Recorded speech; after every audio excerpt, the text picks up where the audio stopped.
My name is Daniel Foster, and at 28 I never expected a casual lunch meeting to become the moment my entire family finally saw who I really was. Sitting across from my older brother Jake at Romano's Italian bistro, watching his confident smirk fade into horror, I realized that sometimes the sweetest revenge is simply being yourself when no one expects it.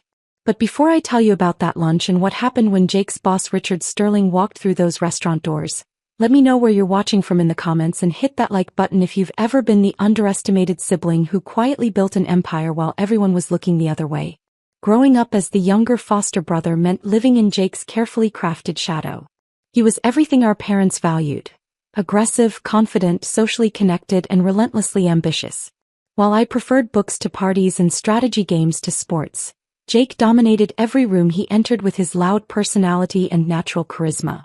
Our childhood home in Westchester County reflected this dynamic perfectly. Jake's achievements covered the refrigerator and hallway walls: varsity football captain, homecoming king, student body president. My academic awards and chess tournament victories were acknowledged with polite nods before conversation inevitably returned to Jake's latest social conquest or athletic achievement. Our father, Robert Foster, owned a successful insurance brokerage and prized the kind of assertive networking skills that came naturally to Jake. Our mother, Patricia, taught high school and appreciated Jake's leadership qualities and easy charm with teachers and administrators. Jake's going places, Dad would tell his golf buddies. Natural-born leader, just like his old man. When attention turned to me, the comments were more cautious. Daniel's the quiet one. Smart enough, but lacks Jake's drive.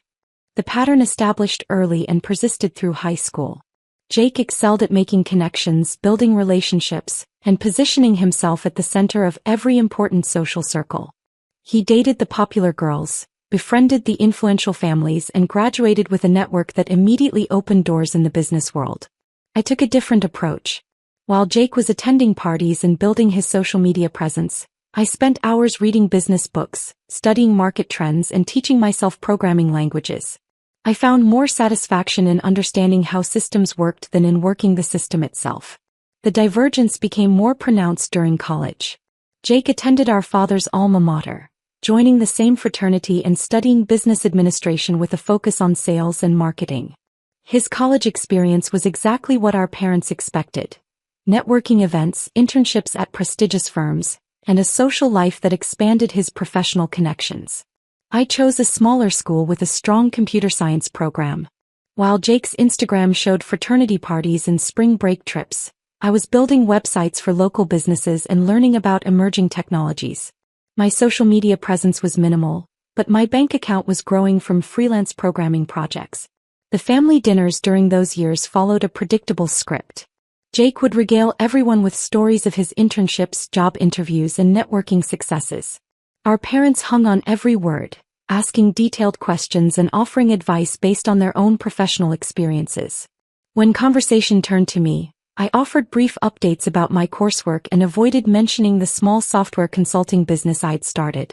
My achievements felt incompatible with their definition of success, so I learned to keep them private. The dynamic reached its peak during Jake's senior year. He landed a coveted position at Sterling and Associates, a prestigious consulting firm in Manhattan. The starting salary was impressive, the company's reputation was stellar, and our parents treated his job offer like a family victory. "That's my boy," Dad announced at the celebration dinner. "Corner office by 30, I guarantee it." Jake embraced the role perfectly. He moved to a trendy apartment in Brooklyn, bought expensive suits, and cultivated the image of a rising young executive. His social media presence became a carefully curated showcase of professional success: networking events, client dinners, company retreats. Meanwhile, I graduated quietly with a computer science degree and continued building my consulting business. I specialized in developing custom software solutions for mid-sized companies, work that was lucrative but largely invisible to my family. While Jake was posting photos from corporate retreats, I was signing contracts with clients who valued results over relationships. The family gatherings during this period were particularly challenging. Jake would arrive in his BMW, wearing designer clothes and carrying the latest iPhone. He'd spend dinner describing his projects, his clients, and his rapid advancement within Sterling and Associates. "Just made senior consultant," he announced at Thanksgiving during his second year. youngest person in company history to reach that level. Our parents beamed with pride while I offered congratulations and changed the subject. I didn't mention that my business had just signed a six-figure contract with a manufacturing company, or that I was considering expanding to serve enterprise clients. The contrast in our lifestyles became a source of family concern. While Jake lived visibly well, expensive restaurants, luxury vacations, designer everything, I maintained a modest apartment and drove a reliable used car. To our parents, this confirmed their assessment of our relative success levels. "Daniel needs to network more," Mom would say during their private conversations, which I occasionally overheard. Jake could introduce him to people, help him find better opportunities. The assumption that I needed Jake's help stung, but I preferred building something substantial to building something impressive.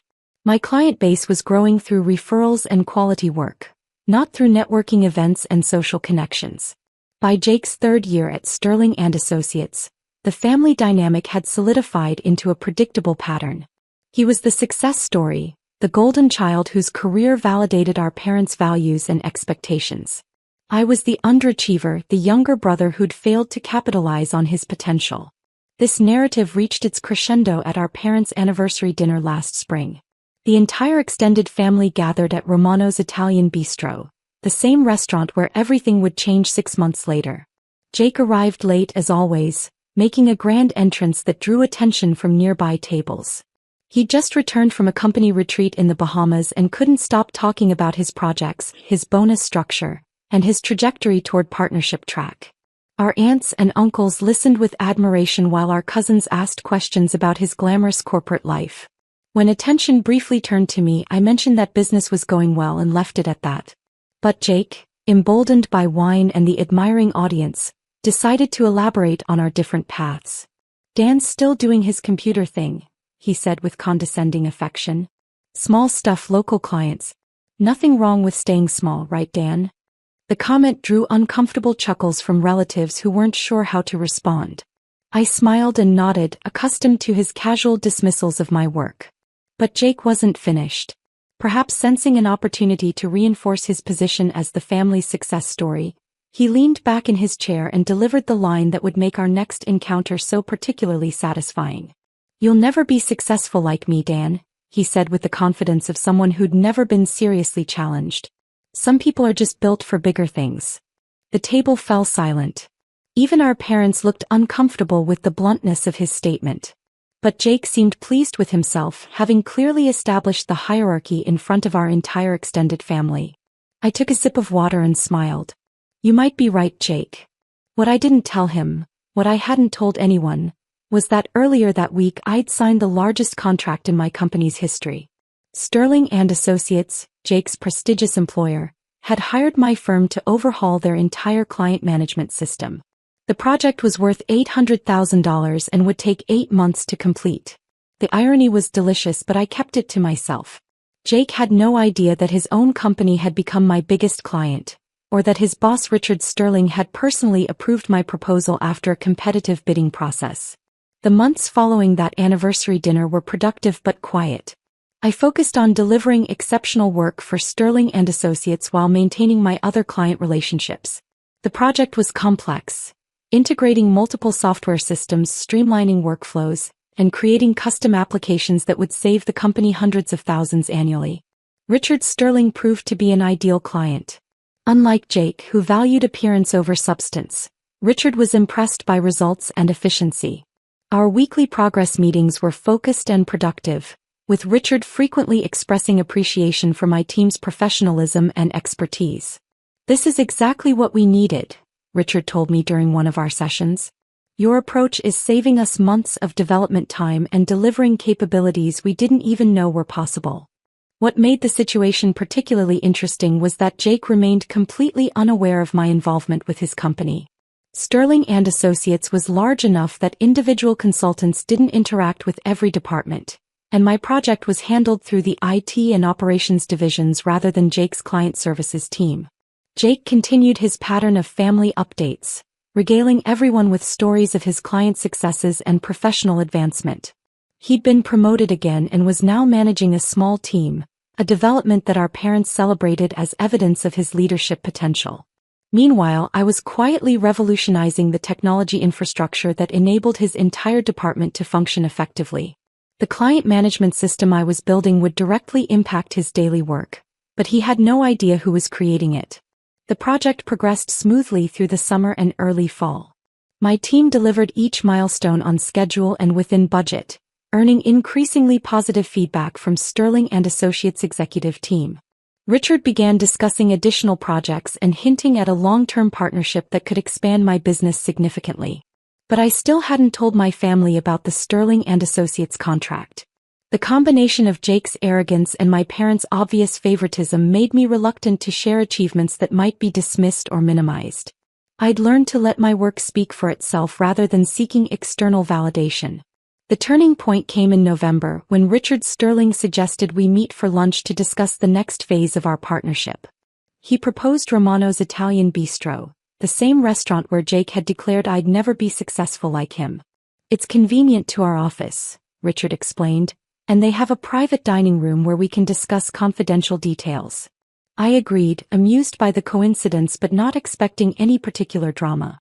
It was simply a business lunch with an important client, the kind of meeting that had become routine as my company grew. What I didn't anticipate was that Jake would choose the same restaurant for his own business lunch that day. The meeting with Richard proceeded exactly as planned. We discussed the final phase of the current project, outlined specifications for 2 additional contracts, and negotiated terms for a preferred vendor agreement that would make Sterling and Associates my anchor client for the foreseeable future. "Your work has exceeded every expectation," Richard said as we reviewed the contracts. "The efficiency gains alone will save us over $300,000 annually, and that's before we calculate the improved client satisfaction metrics." We were finalizing details when I noticed a familiar figure at a table across the dining room. Jake sat with his back to us, gesticulating enthusiastically while talking to what appeared to be a potential client. His body language radiated the confident energy I'd observed since childhood, leaning forward, making expansive gestures dominating the conversation. I mentioned to Richard that my brother worked for his company, pointing discreetly toward Jake's table.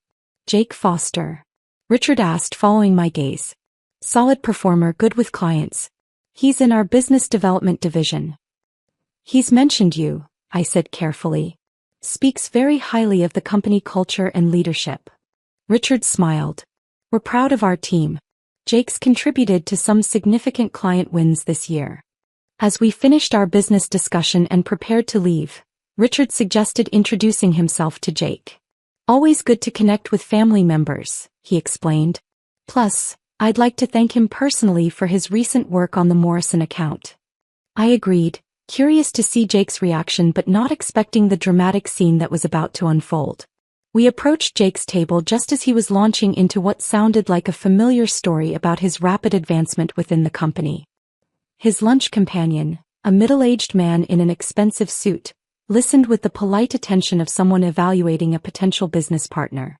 "Jake," Richard said warmly, interrupting the conversation. "Good to see you outside the office." Jake looked up, startled to see his boss in the restaurant. His confident expression shifted to professional deference as he quickly stood to shake Richard's hand. "Mr. Sterling," Jake said, his voice notably more subdued than it had been moments earlier. "What a pleasant surprise. I'd like you to meet someone," Richard continued, gesturing toward me. "This is Daniel Foster, the software consultant I've been telling everyone about. He's the genius behind our new client management system." Jake's eyes widened as he processed the introduction. "Daniel Foster?" he repeated, looking between Richard and me with growing confusion. "Dan's my brother," I said simply, extending my hand with a professional smile. The color drained from Jake's face as the implications hit him. His lunch companion watched with interest, clearly sensing the tension but unaware of its source. "Your brother?"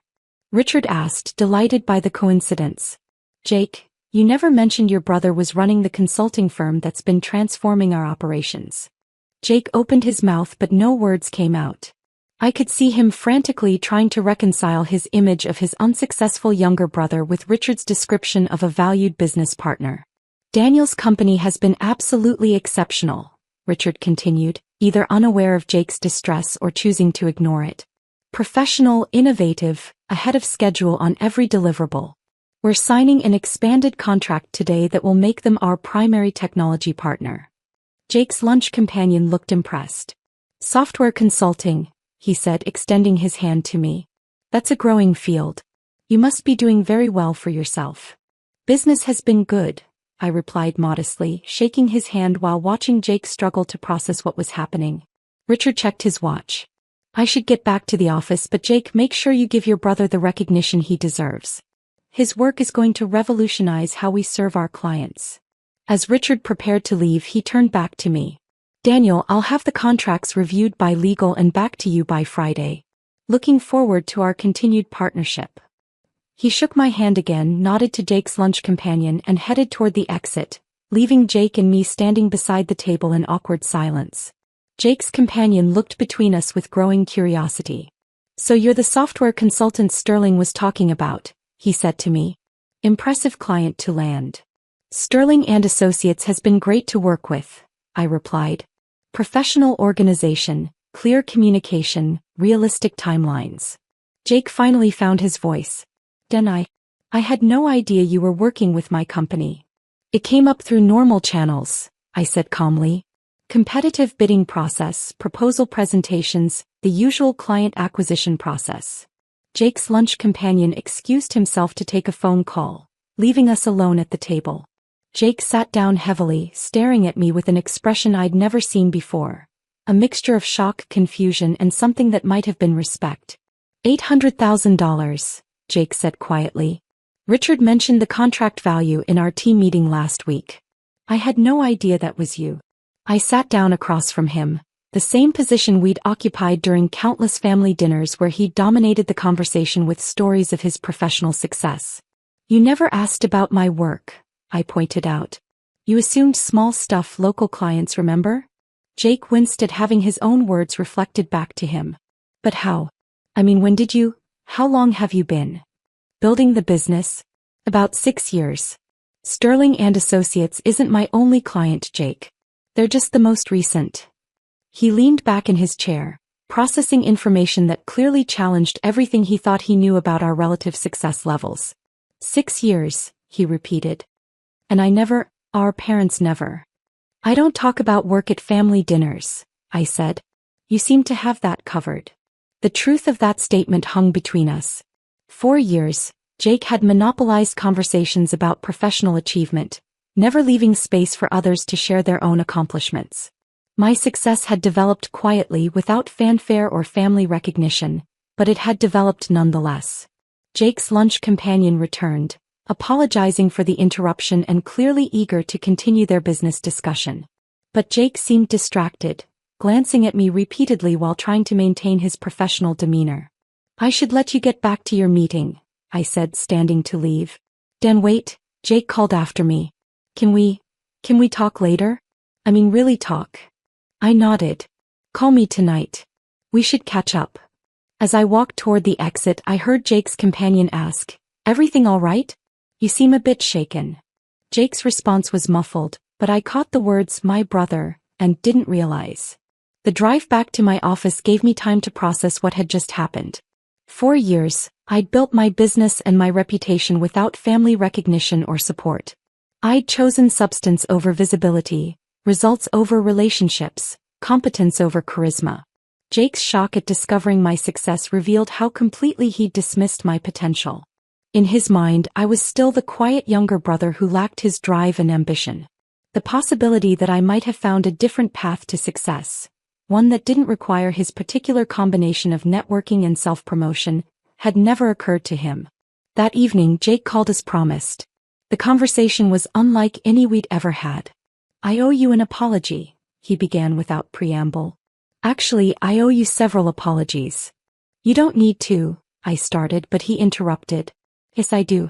What I said at Mom and Dad's anniversary dinner, about you never being successful like me. That was arrogant and wrong, and I'm sorry. I appreciated the directness of his apology, but I was more interested in understanding his perspective. Why did you assume I wasn't doing well? I asked.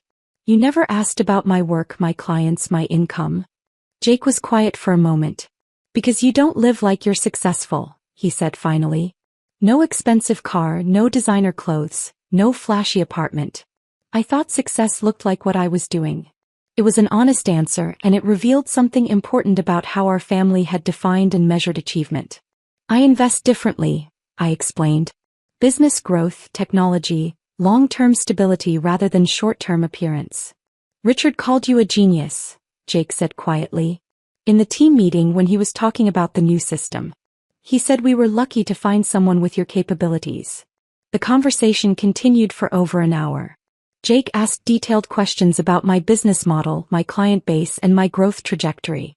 For the first time, he seemed genuinely interested in understanding my path rather than dismissing it. I've been thinking, he said near the end of our call. Maybe we could collaborate on something. My client relationships, your technical expertise. It was a generous offer, and I appreciated the implicit recognition of my value. But I'd spent years building something independent. Something that succeeded on its own merits rather than through family connections. Let me think about it, I said. But Jake? Thanks for asking. That means a lot. The family dynamics began shifting immediately. Jake called our parents that night and told them about our encounter at the restaurant. According to him, they were shocked to learn about my Sterling and Associates contract and embarrassed that they'd been unaware of my professional success. Mom called the next morning, her voice filled with a combination of pride and bewilderment. Danny, why didn't you tell us about your business? She asked. Jake says you're making more money than he is. I tried to tell you, Mom. But the conversation always focused on Jake's achievements. I learned to keep my work private. The hurt in her voice was evident. We would have been proud of you. We are proud of you. I know you love me, I said gently. But you've always been more comfortable celebrating Jake's kind of success. Visible, social, easy to understand. My path was different. Over the following weeks, the family's understanding of my career evolved rapidly. Jake shared details about the Sterling and Associates project with our parents, explaining how my work was improving efficiency across multiple departments. Our father, with his business background, began asking sophisticated questions about my company's structure and growth plans. The Thanksgiving dinner that year was markedly different from previous gatherings. Instead of Jake dominating conversations about his professional life, our extended family asked questions about both of our careers. Jake graciously directed attention to my recent successes, describing the Sterling and Associates project in terms that clearly impressed our relatives. Dan's the technical genius in the family, Jake told our uncle. I'm good with people, but he's building systems that change how entire companies operate. It was the first time Jake had publicly acknowledged my expertise, and it marked a fundamental shift in how our family understood our respective contributions. The business relationship with Sterling and Associates continued to grow throughout the winter. Richard introduced me to contacts at other consulting firms, leading to 3 additional major contracts. By spring, I'd hired 4 full-time employees and moved to a larger office space. Jake and I began meeting monthly for lunch. Initially to discuss potential collaboration opportunities, but eventually just to stay connected as brothers rather than competitors. He shared insights about client relationship management while I helped him understand how technology could enhance his business development efforts. I wish I'd known about your success earlier, he said during one of our lunches. Not just because of the business opportunities, but because I missed years of actually knowing my brother. Our conversations revealed how completely we'd misunderstood each other. Jake had interpreted my quietness as lack of ambition, while I'd seen his networking as superficial self-promotion. In reality, we'd both been building successful careers using our different strengths and approaches. The most significant change was in our parents' perspective. They began recognizing that success could take multiple forms, and that their previous focus on Jake's achievements had inadvertently diminished their appreciation for my accomplishments. We're proud of both our sons, Dad told his golf buddies, a comment that reached me through our small town's reliable gossip network. Different approaches, but both successful in their own ways. By summer, my relationship with Sterling and Associates had evolved into a comprehensive technology partnership. Richard recommended my services to other firms in his network, leading to opportunities that would double my company's revenue within 12 months. Jake's career continued thriving as well, but our family gatherings no longer felt like competitions for recognition and approval.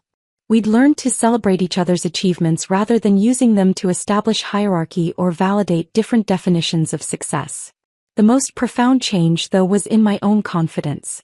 For years, I'd allowed others' expectations to make me doubt the value of my path. Jake's shock at discovering my success forced me to recognize how much I'd internalized his dismissive attitude toward my work. I'd been successful all along, I just hadn't demanded recognition for it. 6 months after that pivotal lunch at Romano's, I was invited to speak at a technology conference about sustainable business growth. The audience included executives from major corporations, and several approached me afterward about potential consulting projects. Among the attendees was Jake, who'd taken a personal day to hear my presentation. Watching him in the audience, proud, supportive, genuinely interested in my expertise, I realized how much our relationship had evolved. After the conference, we drove back to Westchester together for our parents' Sunday dinner. The family dynamics that had once felt oppressive now felt supportive. Our parents asked detailed questions about my presentation and Jake's latest client successes, treating both of us as accomplished professionals whose different paths were equally valuable. "Remember when you said I'd never be successful like you?" I asked Jake as we pulled into our parents' driveway. He grimaced. "One of my less proud moments." "You were right, though," I said with a smile. "I'm not successful like you. I'm successful like me." Jake laughed, understanding the distinction. "Much better approach, actually. My way requires too much networking." That evening, as our extended family gathered around the dinner table, the conversation flowed naturally between different topics and achievements. Jake described his latest client acquisition while I shared updates about my company's expansion plans. Our parents listened to both with equal interest and pride. The teenager who'd once felt invisible had become an entrepreneur whose work impacted thousands of employees across multiple companies. The quiet brother who'd been dismissed as lacking ambition had built something substantial and lasting. But more importantly, I'd learned that external validation, even from family, was less important than internal conviction. I'd been building success all along. The only thing that changed was others' recognition of it. If you're reading this as the overlooked sibling, the quiet achiever, the one whose path doesn't match others' expectations, remember that success comes in many forms. Build something meaningful, serve others authentically, and trust that the right people will eventually see your value. Sometimes the sweetest moment isn't when you prove others wrong, but when you realize you were right about yourself all along. Have you ever been underestimated by family members who later discovered your true achievements? How did you handle the moment when their perception finally caught up with your reality? Share your story in the comments below, and don't forget to like and subscribe if this journey from dismissal to recognition resonated with you. Remember, the people who dismiss your potential today might be calling you sir tomorrow. Seattle's autumn mornings always begin with a drizzle. At a corner in downtown, shaded by the Smith Tower, the silver sign of Lindsay Wang's law office gleamed in the morning sun. After a decade of independence from a major law firm, Lindsay had built her own fortress over 10 years. At 43, Lindsay sat at her desk by the window on the 15th floor, reviewing documents for a new litigation case. Her office walls were adorned with her Stanford Law School diploma and numerous awards, including the Washington State Women Entrepreneur Award.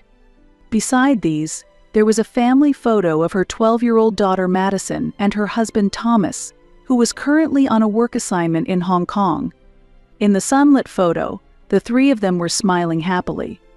"Mizu Wang, here are the documents for the 9 a.m. client meeting," said Olivia, her secretary, bringing in perfectly organized documents. Her meticulous work had earned Lindsay's deep trust. "Thank you. By the way, did you hear anything from Madison's school?" "Yes, they've changed the choir practice schedule. I forwarded the email to you." Lindsay checked the time. It was only 8:15 a.m. Madison would be on the school bus by then. Her smartphone chimed, and as expected, a message from Madison popped up. "Mom, I got full marks on my math test. I've also memorized the song for the next concert perfectly, so you must come to hear it." Lindsay couldn't help but smile. Her daughter had inherited her intelligence and her father's kindness, not to mention a talent for music. As she typed her reply, she thought of her husband in Hong Kong. Thomas's assignment at a major global IT firm was set to continue for another 8 months. His absence was lonely, but nightly video calls kept the family bond strong. "Congratulations, Madison.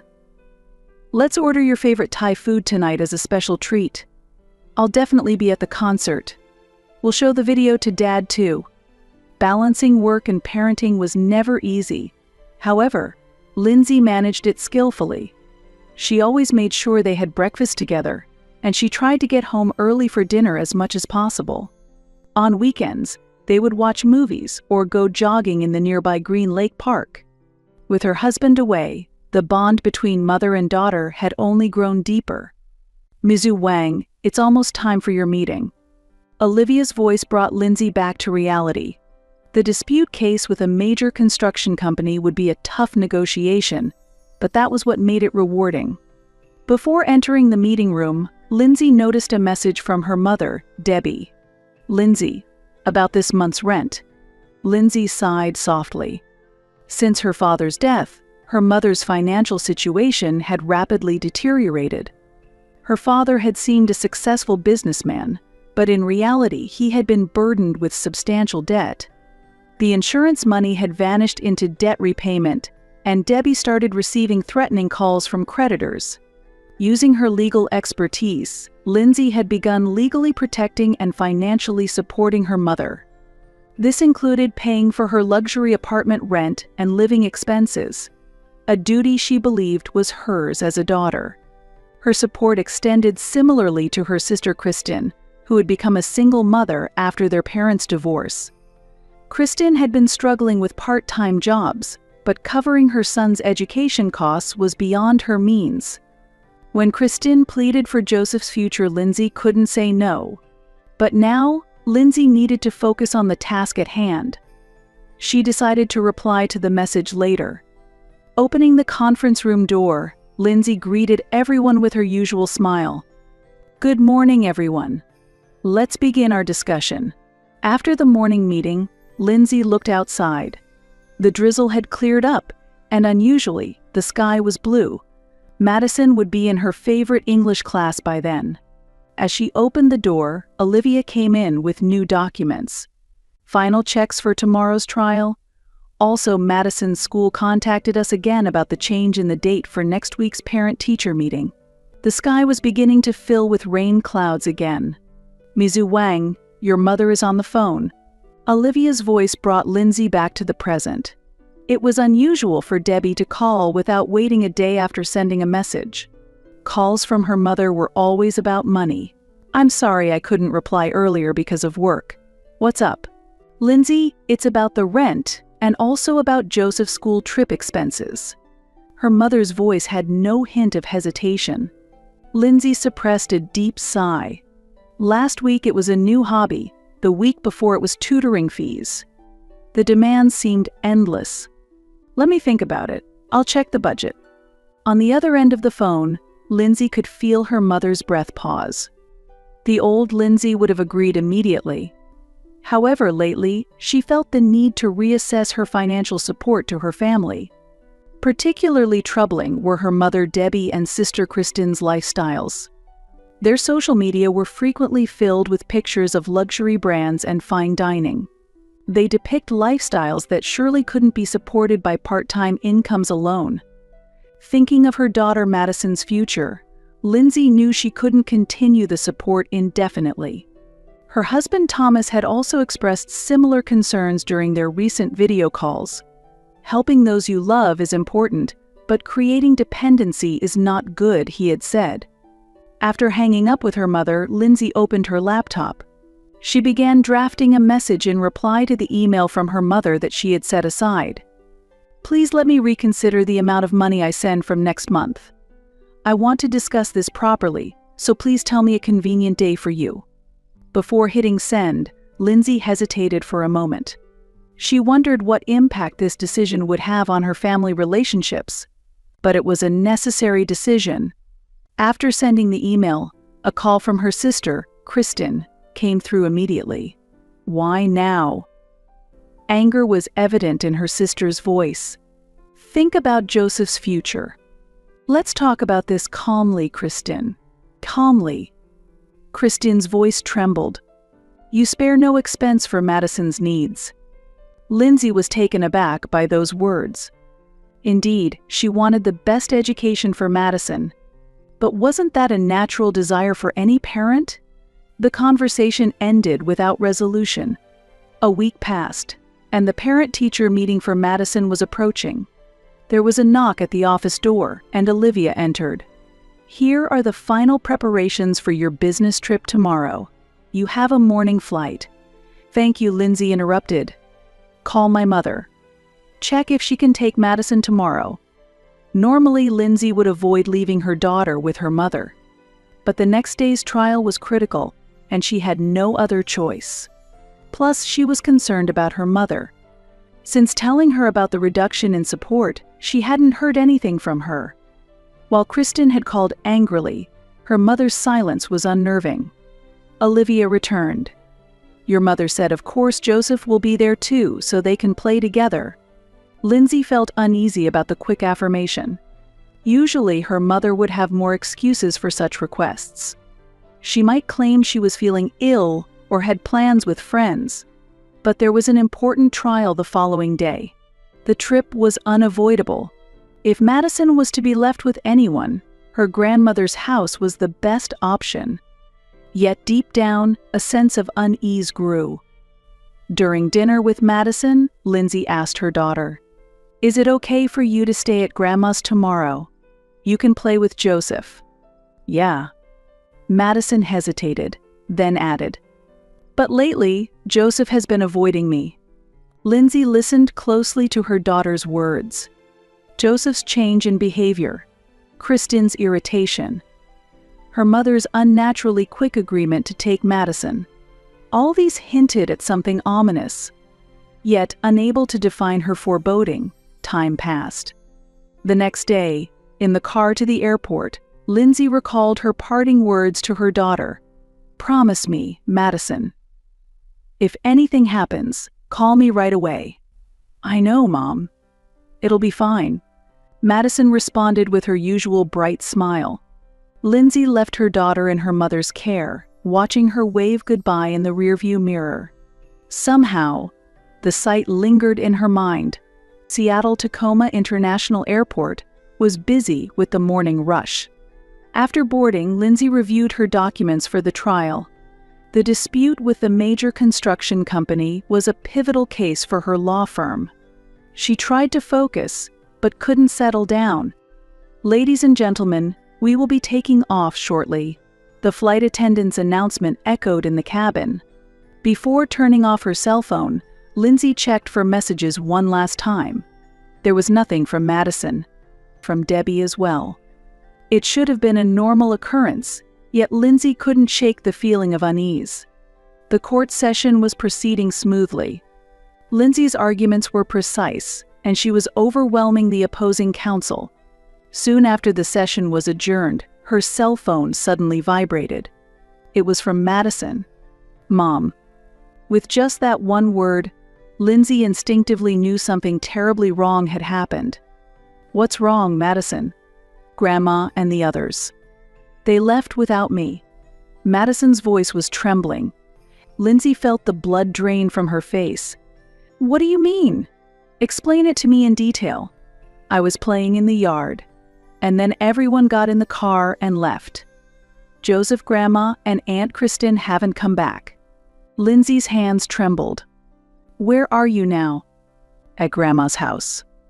"What should I do?" "Stay right there. I'm going to call the police immediately." Right after hanging up, Lindsay called her mother Debbie. The phone rang several times. When it finally connected, her mother's voice was unnervingly calm. "I'm about to board a plane." With that, she hung up abruptly. Anger boiled inside Lindsay. She immediately reported it to the police. She explained that her 12-year-old daughter had been intentionally abandoned by her grandmother and aunt. She also contacted her office staff to prepare for any necessary legal proceedings. "Olivia, prepare the paperwork for a restraining order, and hurry up the procedures to stop all transfers to my mother and Christine's bank accounts." "Yes, I'll get on it right away." While booking the next flight back to Seattle, Lindsay called Madison again. "Madison, a police car is on its way there. I'll be back as soon as I can." "Okay." Madison's voice sounded like she was about to cry. "Mom, I'm scared."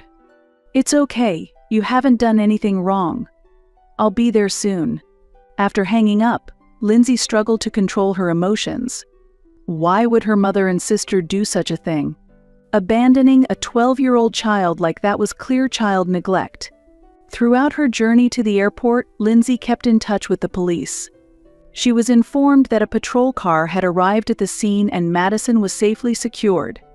The security camera at her mother's house showed Debbie and Kristen laughing as they got into the car.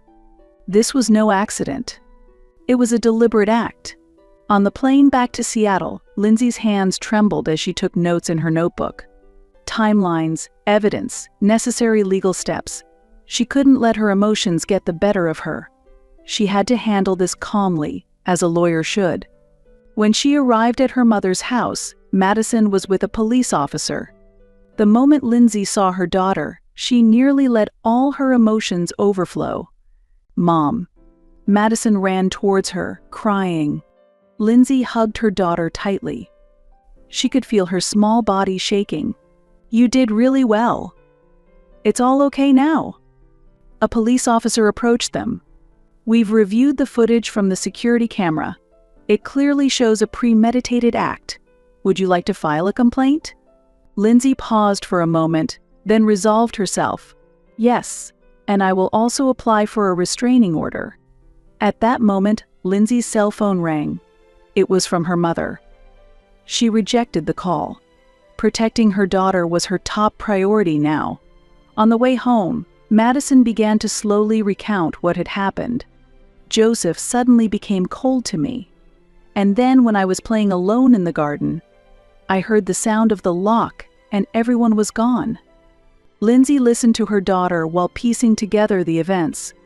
The change in behavior of her mother and Kristen since she had informed them of the support review, Joseph's behavior, and the events of today. Everything was connected. Debbie had used Madison to intimidate Lindsay and coerce her into continuing her support.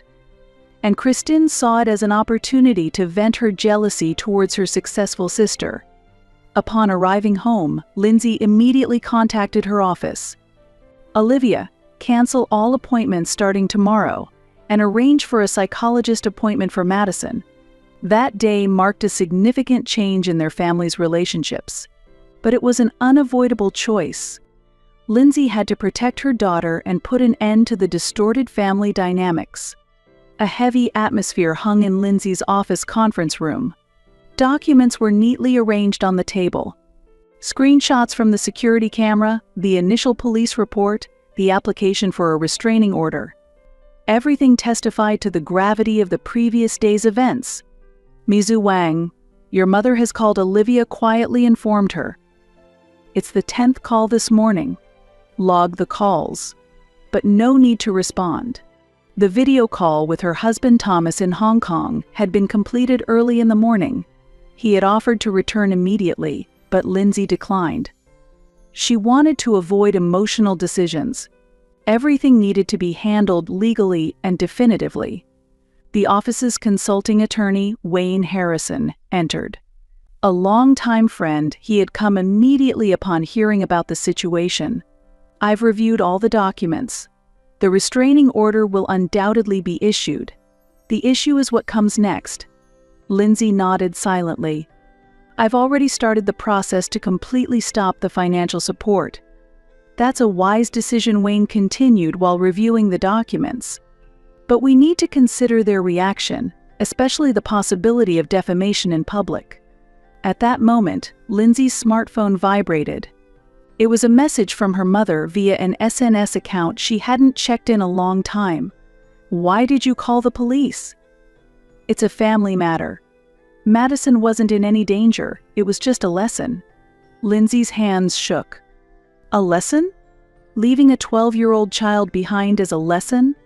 There was a twisted intent to make Lindsay and Madison realize their vulnerability. "Don't get emotional," Wayne quietly advised. "They will certainly try to use your reaction against you." He was right. Lindsay took a deep breath and calmed herself. Her over 20 years of experience as a lawyer was being tested. "Did you manage to get an appointment for Madison's psychological counseling?" Lindsay asked Olivia. "Yes, tomorrow at 3 p.m. with Dr. Allison Gale." Her daughter's psychological care was the highest priority. Last night, Madison had been tormented by nightmares. Waking up, she'd anxiously asked, "Mom, are you still here?" Hearing that, Lindsay's heart felt like it was being torn apart. Lindsay Wayne spoke in a low voice. "Do you know your mother and Christine's financial situation?" "Yes. My mother's rent, Joseph's school fees, and other living expenses. Stopping all that will make their lives unsustainable." "I know, but that's the consequence of their choices." Then a call came from the office reception. Kristen was there. "Turn her away," Lindsay instructed immediately. However, Kristen's voice could be heard in the hallway. "Lindsay, listen to me. It was for Madison's sake." Lindsay closed her eyes. Kristen thought by hurting Madison, she could control Lindsay. Her sister's cries brought back memories of their childhood. The smiles, the days they played together. Now, those memories were like deep cracks in ice. "Should I call security?" Olivia asked, concerned. "Please do." A few minutes later, Kristen's voice faded away, but its echo lingered heavily in the conference room. "It's not over yet," Lindsay said quietly. "They will surely try something." Wayne nodded silently. "That's why it's crucial to document everything and preserve evidence." That was exactly right. To not be swayed by emotions and to record everything. That was the top priority. In the afternoon, Lindsay left the office early. It was time to pick up Madison from school. Upon arrival, she saw her daughter chatting happily with friends. However, as soon as Madison saw her mother, she ran over. "Mom, you came to pick me up just like you promised." Hearing this, Lindsay's heart ached. The fear of being abandoned still lingered deep within her daughter. "Of course. I will never leave you behind." On the way home, Madison talked about her day at school. It was a normal conversation. Yet Lindsay felt the depth of her wounds through her occasionally anxious expressions. When they got home, there was a message from Debbie on the answering machine. "Lindsay, please, let's talk. It's terrible for the family to fall apart over something like this." Lindsay deleted the message before it even finished. There was no going back. This was not merely a family dispute, but a clear act of harm. At night, after Madison had gone to sleep, Lindsay was in the study preparing for the next day. The restraining order hearing, counseling appointments, and final checks on stopping financial support.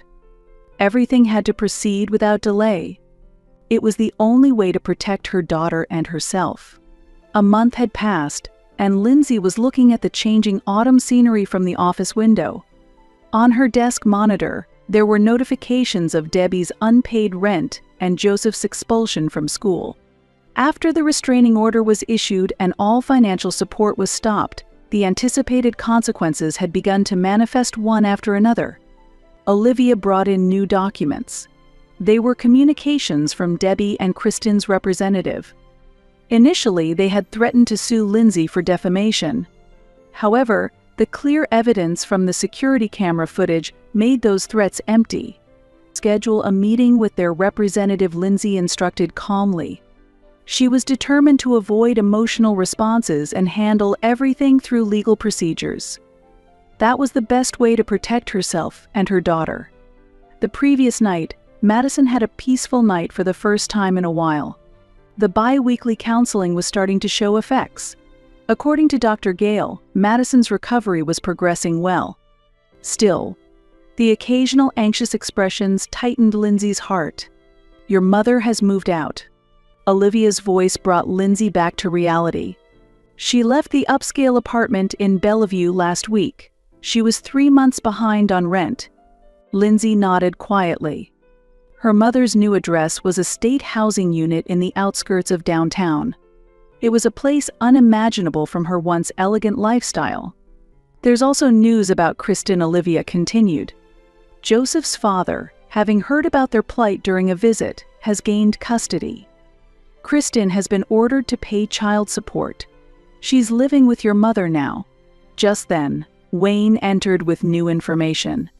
There's something you should know, he began carefully. Yesterday, Kristen was caught shoplifting at a local supermarket. It seems to have been settled by a plea agreement. Lindsay closed her eyes. Her sister's downfall was starkly apparent. And there's more, Wayne continued. Debbie was seen lining up at a church charity.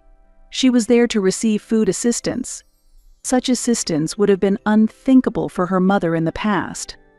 The days when she enjoyed shopping at luxury boutiques felt like a distant past. All her posts on social media have been deleted as well, Olivia continued the report. Photos of luxury brands and memories of overseas trips that had been posted before are all gone. The life of pretense had completely collapsed. The days painted over with vanity and dependence had crumbled entirely.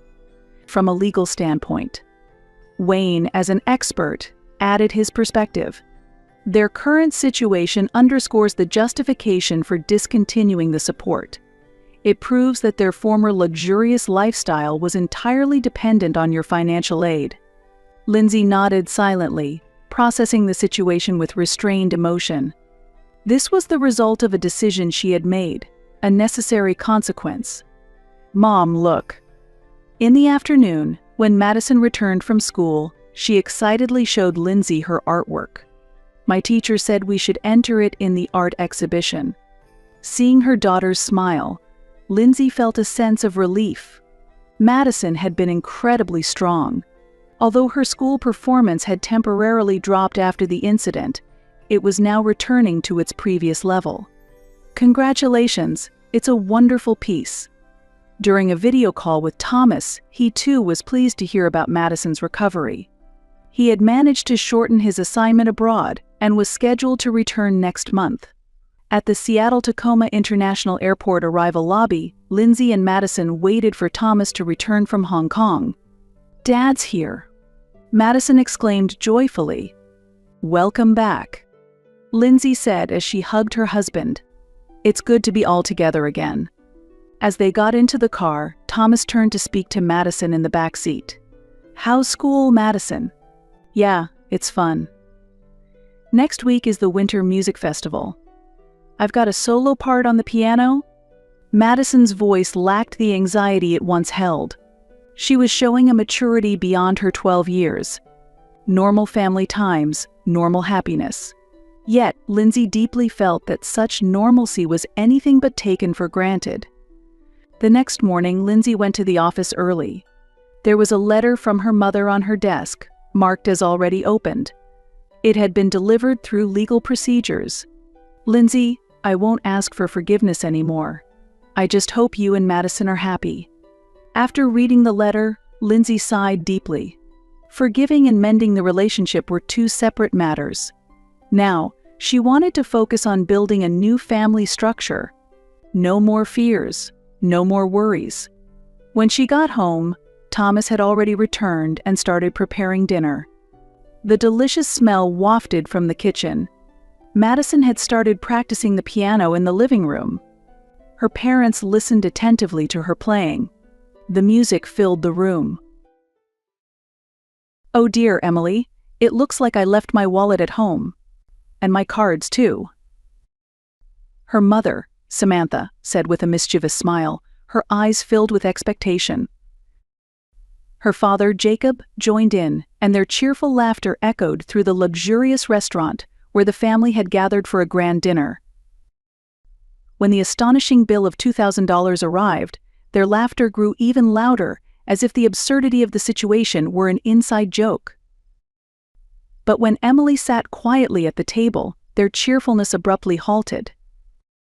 Her voice, filled with quiet determination, sliced through the noise like a blade. Emily had worked desperately not just for success. There had always been a fragile, flickering hope of reclaiming the warmth, unity, and mutual support that she had longed for in her childhood. Her own childhood had been a patchwork of unfairness. Her parents had doted on her older sister, Olivia, always putting Emily second. They could never provide the sense of security and unconditional love she craved. To Emily, Olivia had always seemed like an innocent soul needing guidance, with her free-spirited demeanor and apparent inability to navigate life's complexities. Emily saw in her sister a certain immaturity, a childlike nature that stirred her protective instincts. Having grown accustomed to suppressing her own needs from a young age, Emily believed she could support her sister and keep the family together. She accepted that role with quiet resolve. When Emily entered the workforce and began gaining financial independence, things initially looked promising. Though Olivia had a dependent nature, Emily felt her love was genuine, even if tinged with a sort of immaturity. Olivia frequently cried to their mother, Samantha, over everything from work troubles to trivial shopping decisions, which often led to Emily being asked to help. At first, Emily took this as a sign of a strong family bond and even found it endearing. She hoped that, with time, her sister would grow into a more independent woman, able to stand on her own. She told herself that Olivia's clinginess toward Samantha was just a phase that would fade with maturity. But reality soon painted a different picture. It became painfully clear that Emily's financial stability far surpassed that of her sister, Olivia. Olivia had no steady job, bouncing between part-time gigs under the guise of chasing dreams, earning barely enough for a modest life. Yet she squandered most of it on her desires, designer handbags, frequent overseas trips, and the latest luxury gadgets that briefly shone before being replaced by newer models. In stark contrast, Emily held an esteemed position as a finance director at a prominent company. Her income was considerable, and her meticulous approach to money ensured her own life remained stable. She took pride in her ability to plan, save, and invest wisely, skills honed through years of independence. As Emily's income grew, her parents, Samantha and Jacob, made it a habit to organize lavish family gatherings. At first, they were intimate dinners, filled with laughter and shared stories. But over time, the events became more extravagant. Birthdays turned into grand spectacles. Anniversaries evolved into lavish celebrations. Even minor milestones called for gatherings that rivaled society galas. Relatives, friends, and even distant acquaintances filled the guest lists. Tables groaned under gourmet dishes. Venues were always upscale restaurants or banquet halls, reflecting a taste in luxury that Emily realized she was expected to fund. Samantha had a special talent for dropping subtle yet pointed hints. "Well, Emily, you really are so dependable," she would say with a warm smile that didn't quite reach her eyes. "Olivia is hopeless with these kinds of things, but you're such a smart girl." Her words were full of praise, but the intent was clear.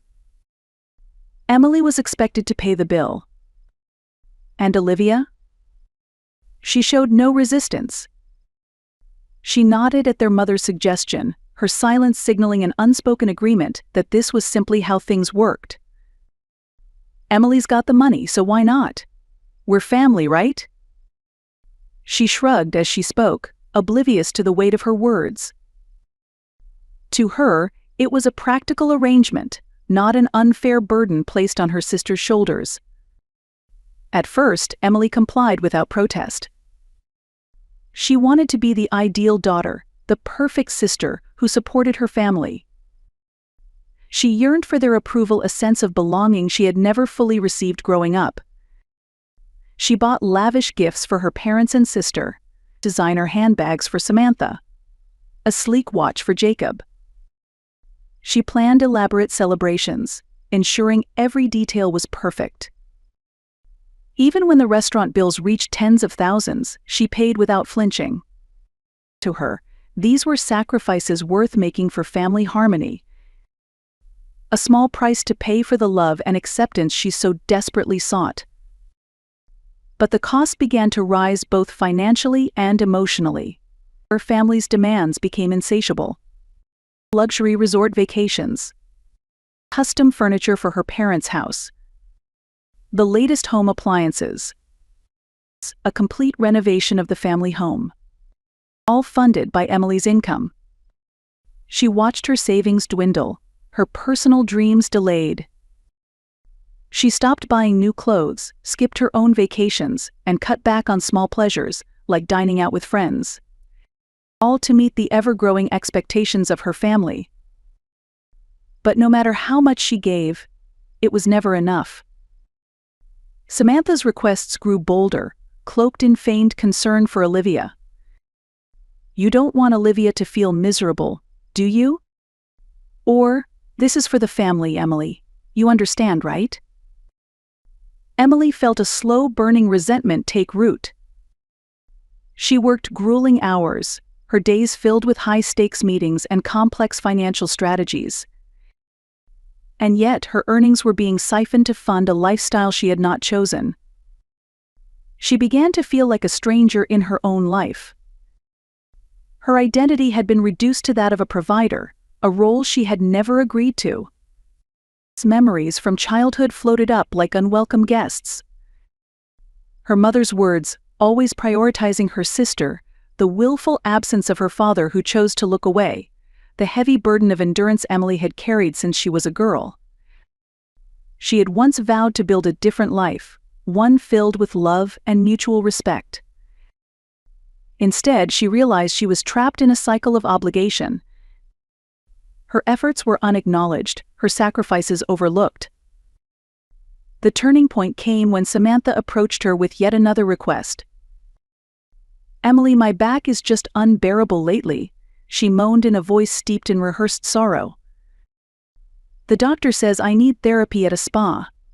A proper one, for my health. But Jacob and I, we simply can't afford it on our pensions. You understand, don't you?" Emily silently handed over her credit card and paid the cost, feeling a surge of anger rise within her. The act was mechanical, but inside she was breaking. This was no longer just about money. It was about dignity, about fairness, about her right to her own life. She could no longer ignore the truth. She was being exploited, and her silence had enabled it. Her grandmother's words rang sharply and resolutely in her mind. "Don't let anyone ride on your back, young lady, or you'll carry their weight for the rest of your life." Her grandmother had been a fiercely independent woman, her wisdom forged through hardship. Emily wished she had listened sooner. But now, with Samantha's 60th birthday celebration approaching, she knew the time for change had come. She could no longer live as a bystander in her own story.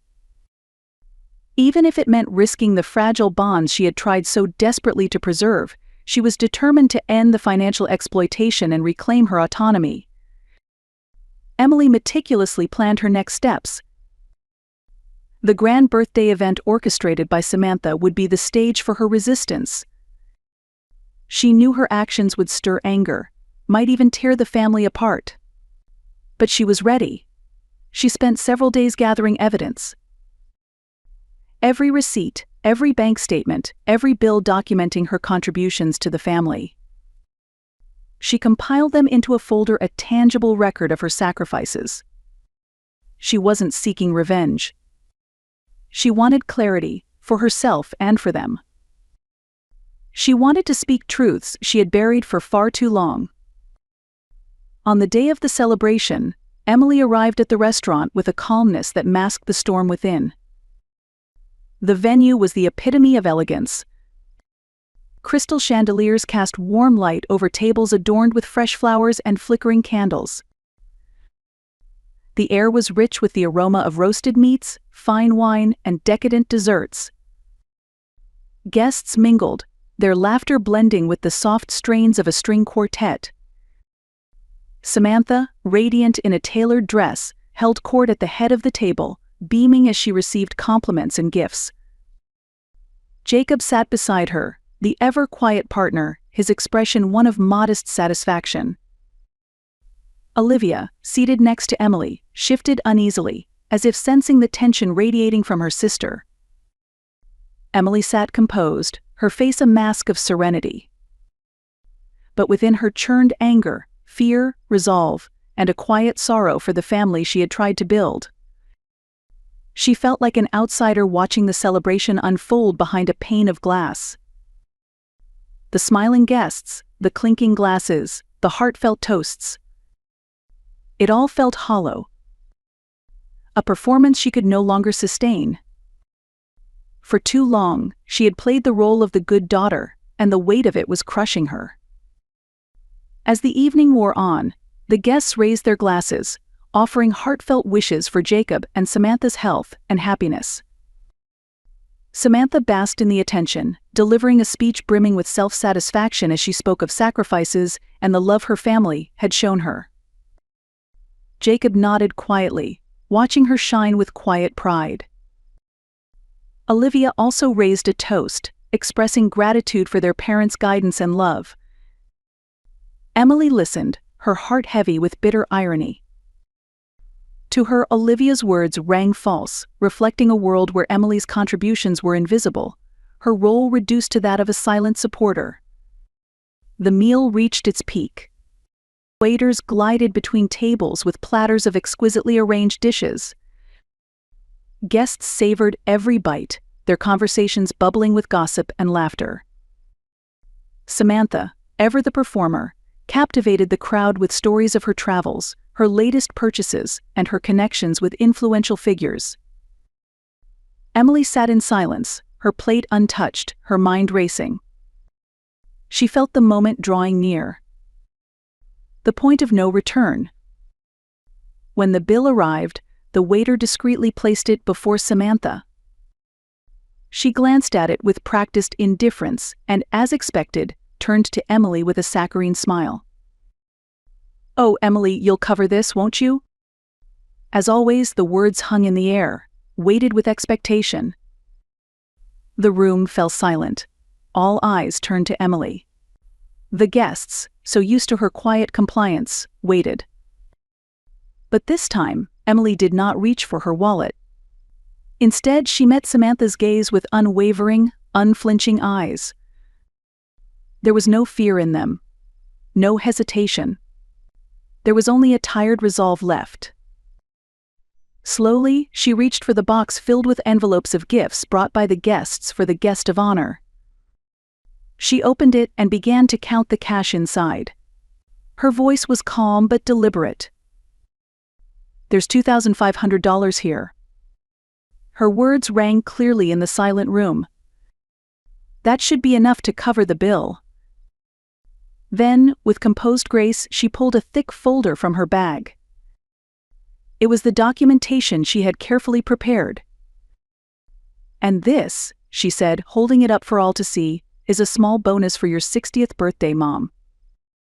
She opened the folder, revealing a meticulously organized collection of documents. Receipts, bank statements, invoices. Each was evidence of the financial burdens she had shouldered.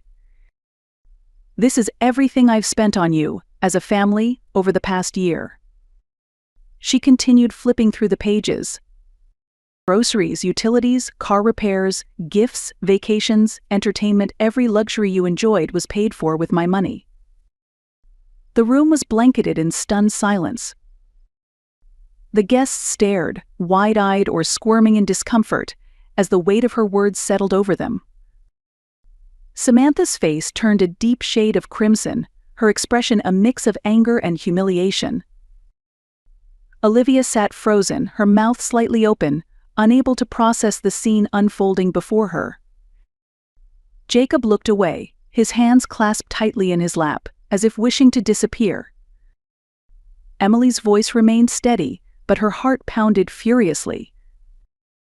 "The total comes to nearly $100,000, she said with an unwavering tone.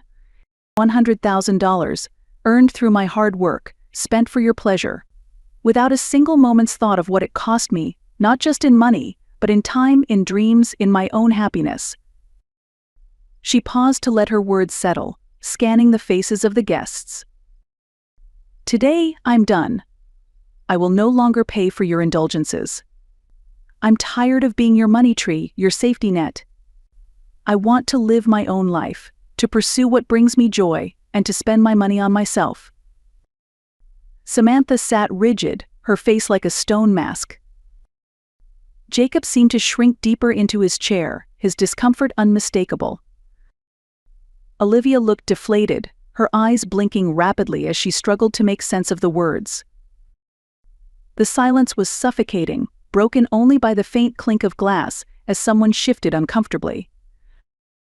Emily rose from her seat, leaving her untouched dessert behind. She felt the weight of every gaze in the room but refused to waver. She had done what she came to do.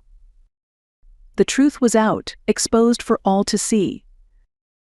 Whatever came next, she would face it. Olivia snapped out of her daze and jumped up, nearly knocking over her wine glass. "Emily, what are you doing?" she said in a voice hoarse with shock. "Why would you air all of this in front of everyone?" Emily stopped and turned to face her sister. Her voice was gentle, but steel lay beneath it. "Because this concerns everyone, Olivia. And I can't stay silent anymore." She saw the confusion in her sister's eyes, the bewilderment of someone unaccustomed to facing harsh truths. Olivia had always avoided problems, hiding behind their mother or Emily, expecting to be shielded from reality. But now, that reality had become undeniable, and she was unprepared. Samantha recovered, her face twisting in rage. "How dare you?" she spat, standing up with dramatic flair. "You've ruined my 60th birthday and humiliated us in front of our guests." Emily let out a weary but firm sigh. She had expected this reaction. Samantha would never accept responsibility, always redirecting blame. "I didn't come here to shame anyone," Emily answered, her voice steady despite the storm inside. "I came here to speak the truth you've all ignored for far too long." Samantha scoffed with a sneer. "Your truth? You're just jealous of Olivia. Do you think we don't see how you resent her, how you're trying to pull her away from us?" Emily felt a wave of long-suppressed frustration and anger rising. She had endured countless slights, manipulations, and accusations. But now she would not be silenced. "I don't resent my sister," she said, locking eyes with Samantha. "I want her to stand on her own, to make her own choices, to earn her way, and take responsibility for her life. But you've kept her tethered, locked in a golden cage, and refused to let her grow into the adult she could be." Samantha raised her hand as if to strike her, but Olivia grabbed her wrist. "Mom, stop," she pleaded in a trembling voice. "Please, just stop." Samantha yanked her hand away and turned on her daughter with venom. "You weren't weak," she hissed. "You're like this because of Emily." Emily shook her head, a sad smile forming on her lips. "It's not because of me, Mom. It's because of you. You've controlled every aspect of her life, every decision, every step. You never gave her the chance to stand on her own." For the first time, Jacob broke his silence. His voice was soft but filled with resignation. "Samantha, maybe Emily's right," he said, his gaze fixed on the table. "Maybe we need to reflect on this." Samantha turned to him with a look of betrayal. "You've always been spineless," she snapped. "And now you're taking her side?" Jacob remained silent, his shoulders sagging. Emily felt a pang of sympathy for him. He, like she had been, was trapped in this dynamic. A quiet man, caught in the shadow of a dominating wife. She turned toward Olivia, who stood motionless with her head bowed. Emily could see the turmoil in her sister, the conflict between loyalty to their mother and the dawning understanding of truth. She knew this moment was painful for Olivia. But she also knew that Olivia would have to choose her own path. "I'm done paying for other people's pleasures," Emily said, her voice quieter now, but still firm.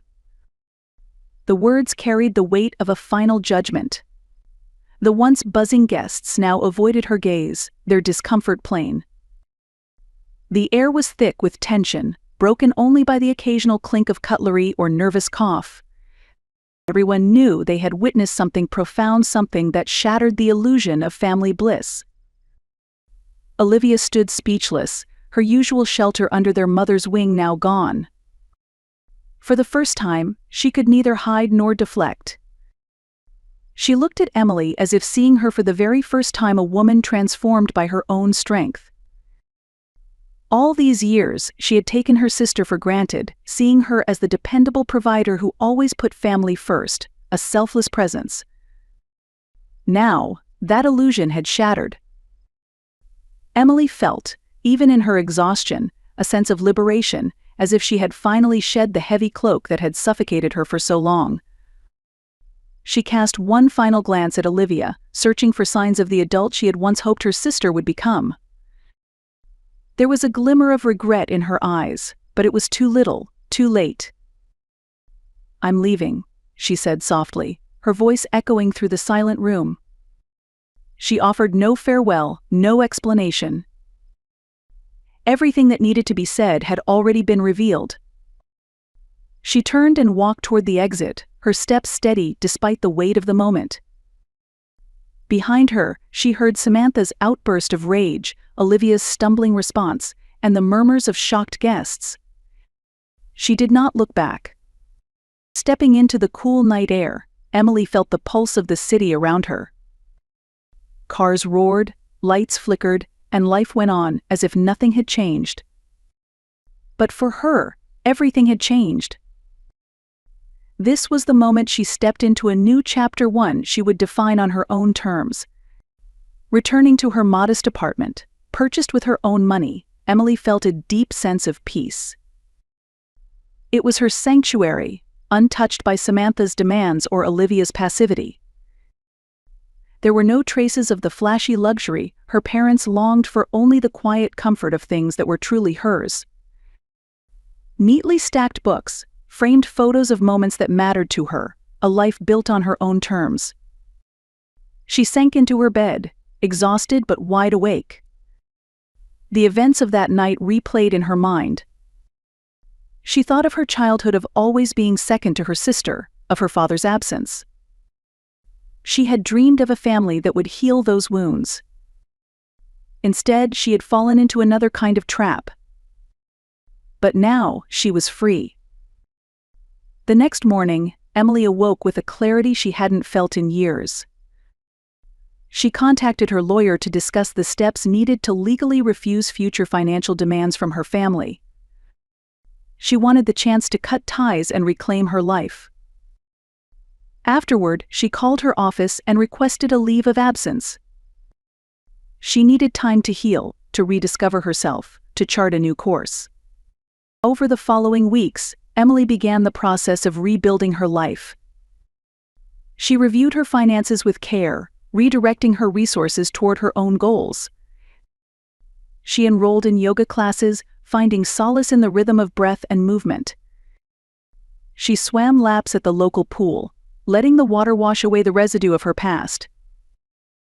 She reconnected with old friends, whose laughter and support reminded her of who she was before she had become a sister, a daughter, a provider. It wasn't easy.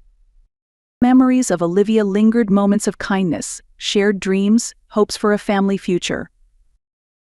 She wondered if she could have done more to save them, to change her sister.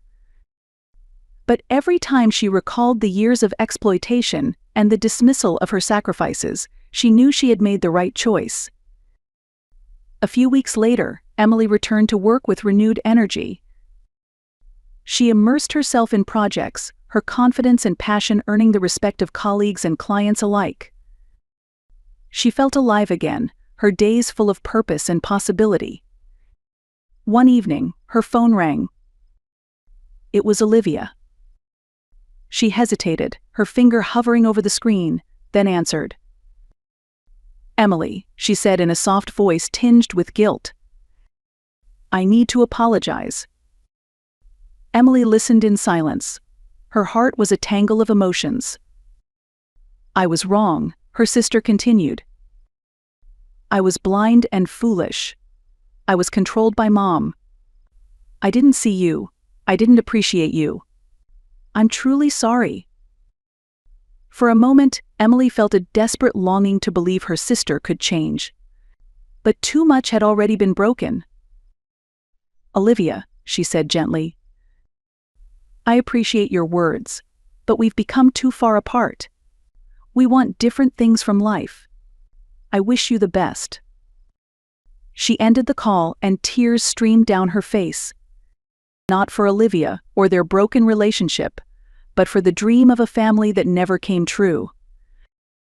Yet through the tears, she saw a new beginning. She was strong, capable, and free to shape her future. Samantha never accepted the loss of her financial lifeline. She tried to use Olivia to pull Emily back in, but Olivia had begun to see through her mother's tactics. She found a new job, moved into a modest apartment, and began therapy to confront her anxieties. She thought often of Emily, with regret. The sister she had lost. The friend she had pushed away. She held on to a faint hope that one day, as a better person, she might earn her sister's forgiveness. Jacob remained the quiet observer, silently relieved by Emily's decision. Though he never had the courage to challenge his wife, he had always sensed his daughter's unhappiness. Meanwhile, Emily thrived.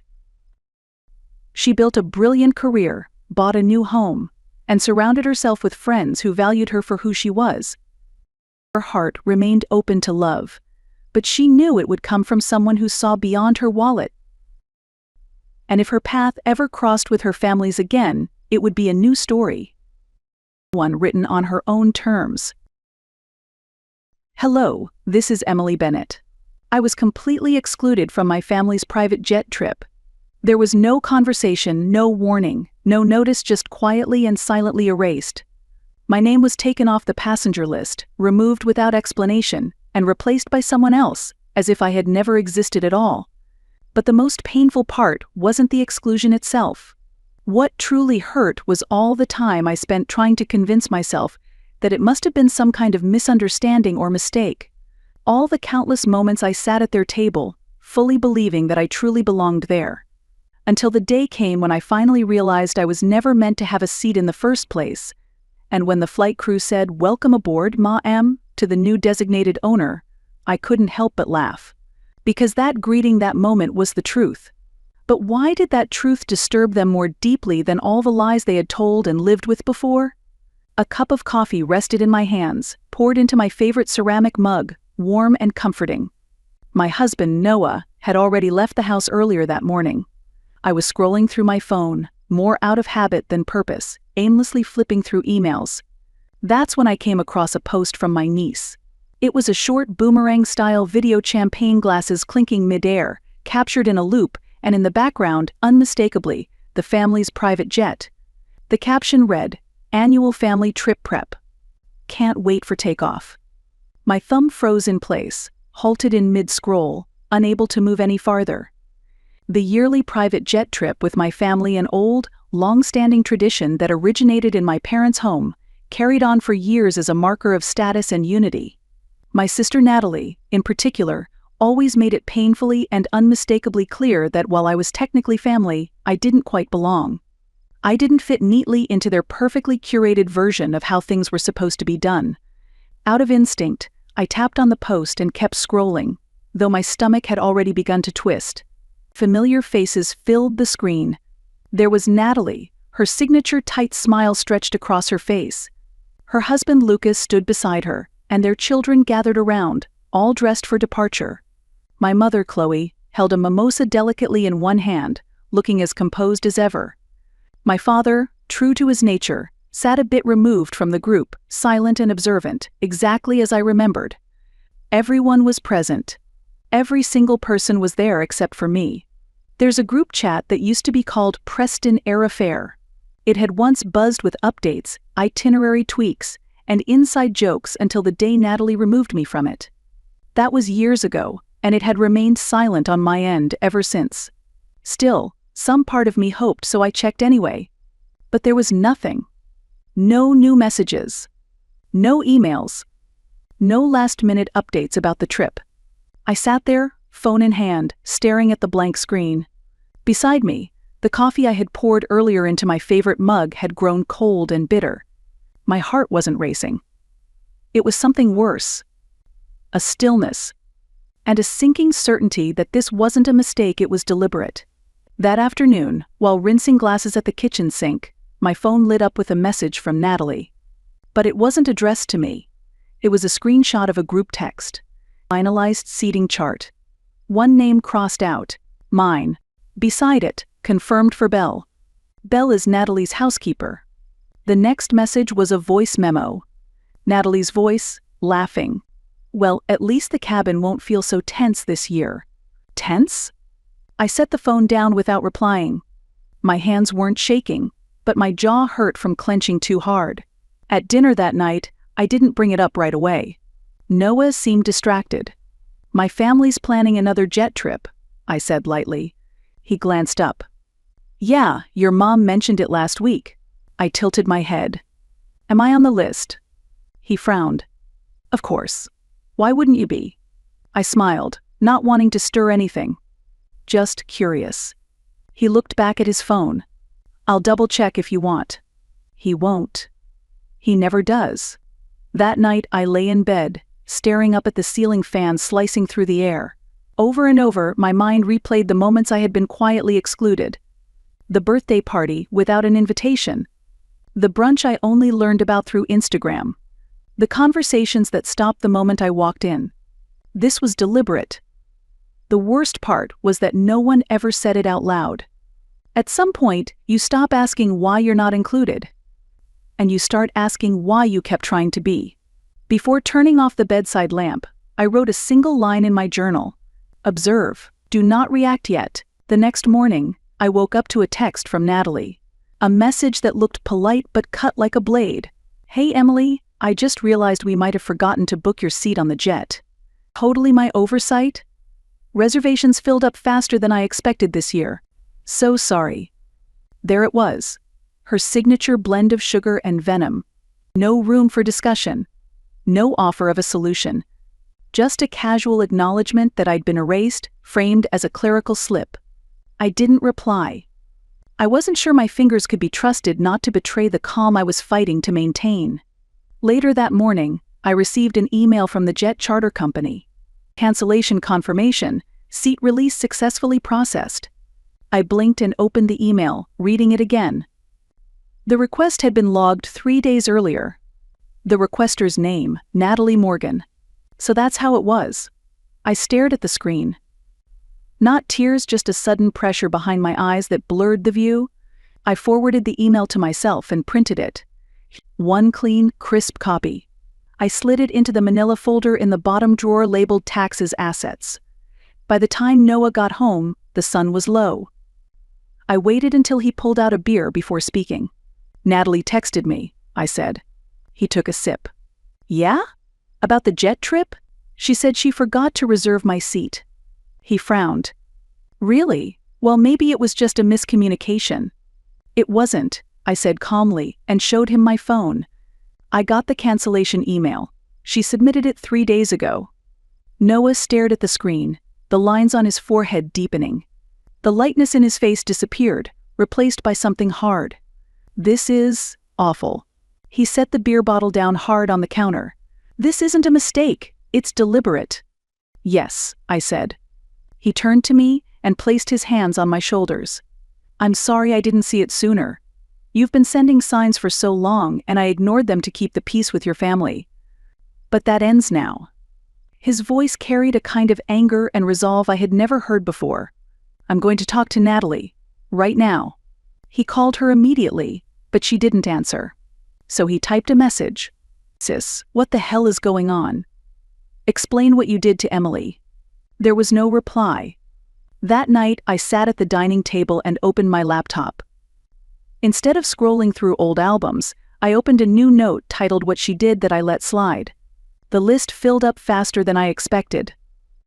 By the time I finished, my jaw ached again. But not from anger this time, from clarity.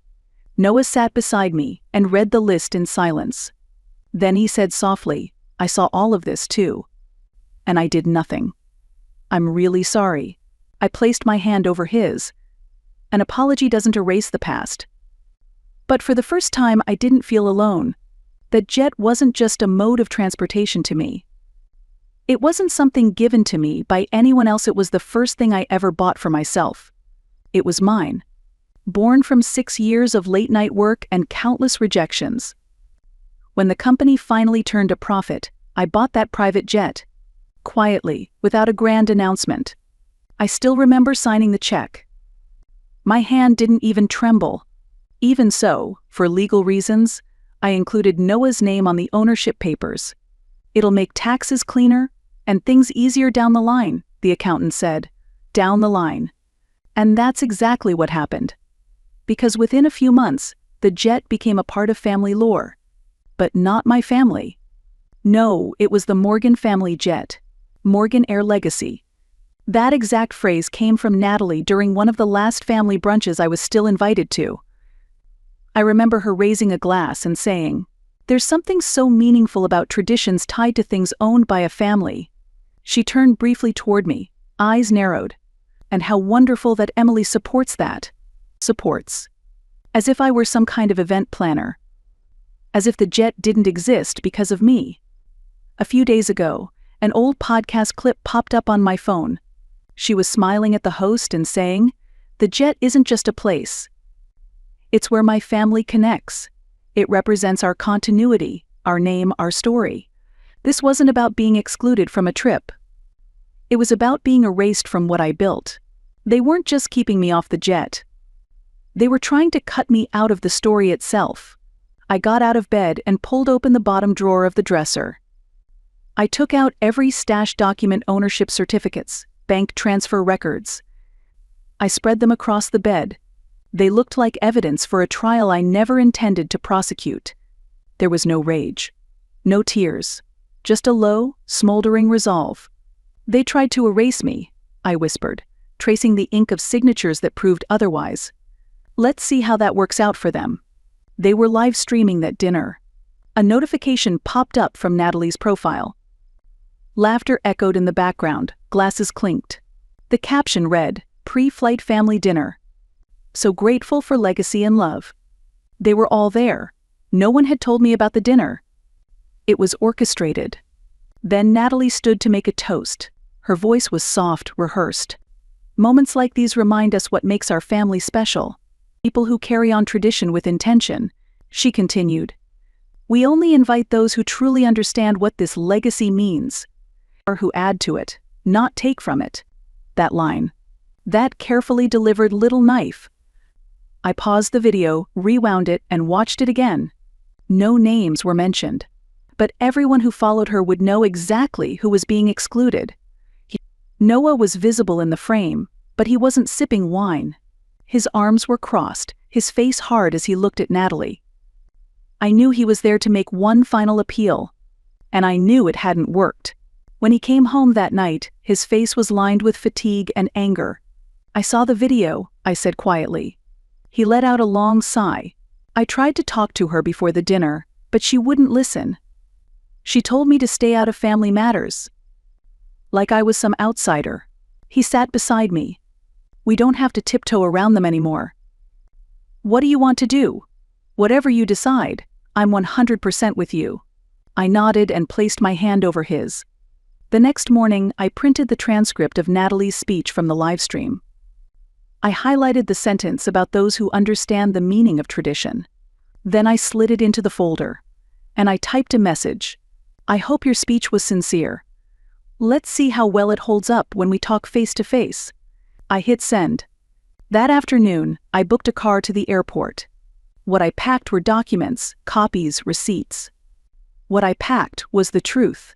As Noah loaded my suitcase into the car, he said, "I'll go ahead. See you at the gate." He kissed my forehead. "You're not alone." Before the sun was fully up, I stepped out of the car.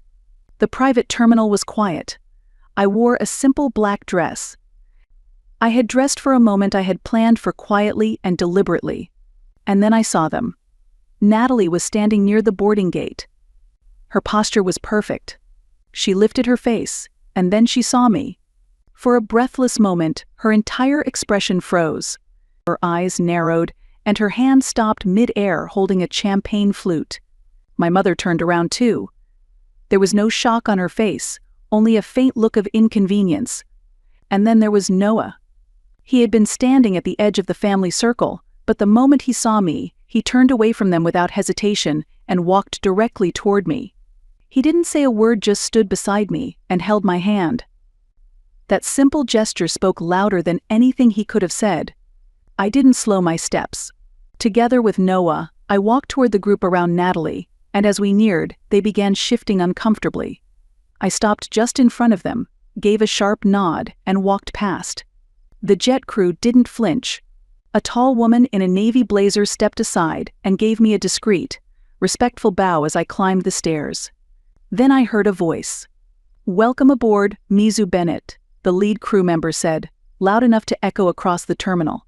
"The owner is now on board. What should we do about the accompanying guests?" It wasn't just a greeting. It was a declaration. I didn't need to look back to know what Natalie's face looked like. The crew member's voice dropped into a respectful tone, just for me.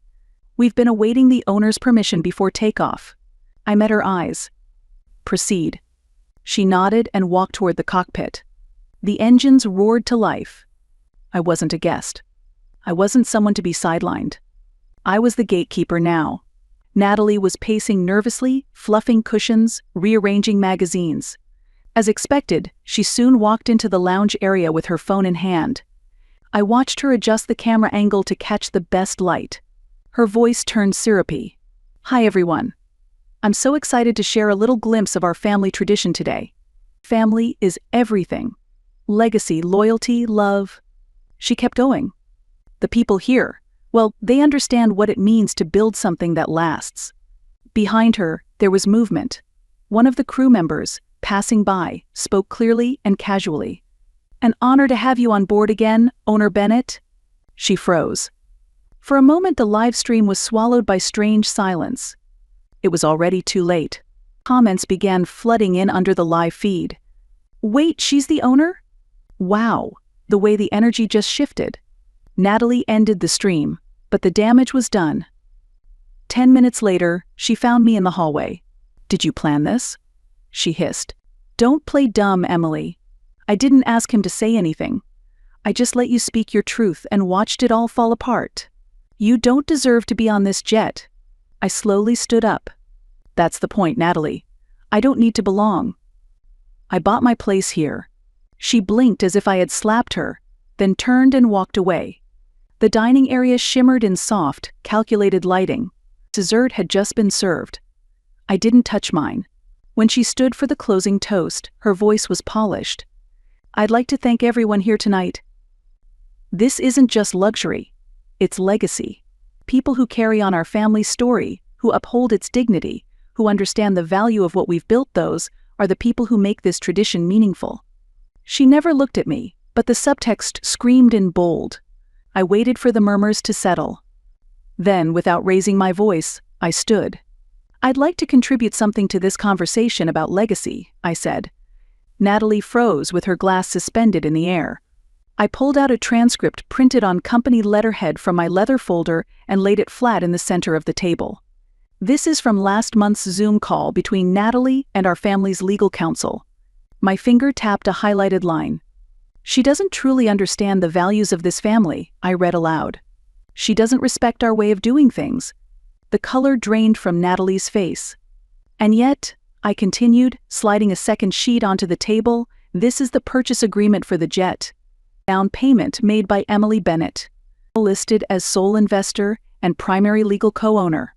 "I didn't bring this out to cause drama," I said. "I'm just done being discussed behind closed doors." My mother cleared her throat as if to interrupt. "Emily, this isn't the place." But it was Noah who cut in. "Mom, stop," he said, quiet but firm. "Let Emily speak. She has the right to be heard. We all have the duty to listen." His words silenced her. I continued. For years I've let things slide. But let me be clear. This isn't about asking to be included anymore. This is about being seen. Natalie opened her mouth, but all that came out was a stammer.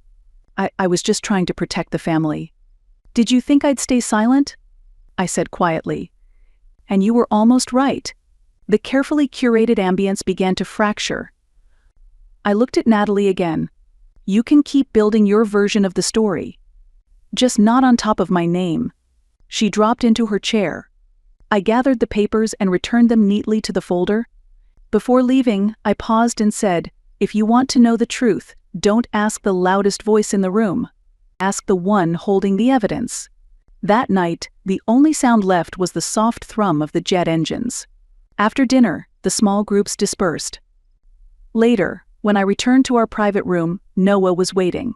He wrapped his arms around me. There was no regret in that embrace, only pride and relief.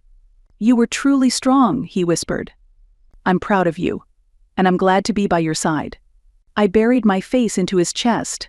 It wasn't forgiveness, but it was a shared victory. It was something I had never received from him before. Thank you for staying with me, I said. I know, he replied. We didn't say anything else. Sometimes, the most powerful words are spoken through action. In the morning, before anyone else on the jet had stirred, I sat alone in the lounge drinking coffee. One by one, people came and went. Some paused not to apologize, but also not to distance themselves. They nodded. Later in the morning, my phone rang. It was Ethan. Emily, I want to apologize, Ethan said, his voice quieter than usual, carrying a weight that hadn't been there before. For even considering the documents that Natalie tried to draft and put in front of me. I never should have entertained the idea, not even for a moment. I should have refused immediately, without hesitation, and I didn't.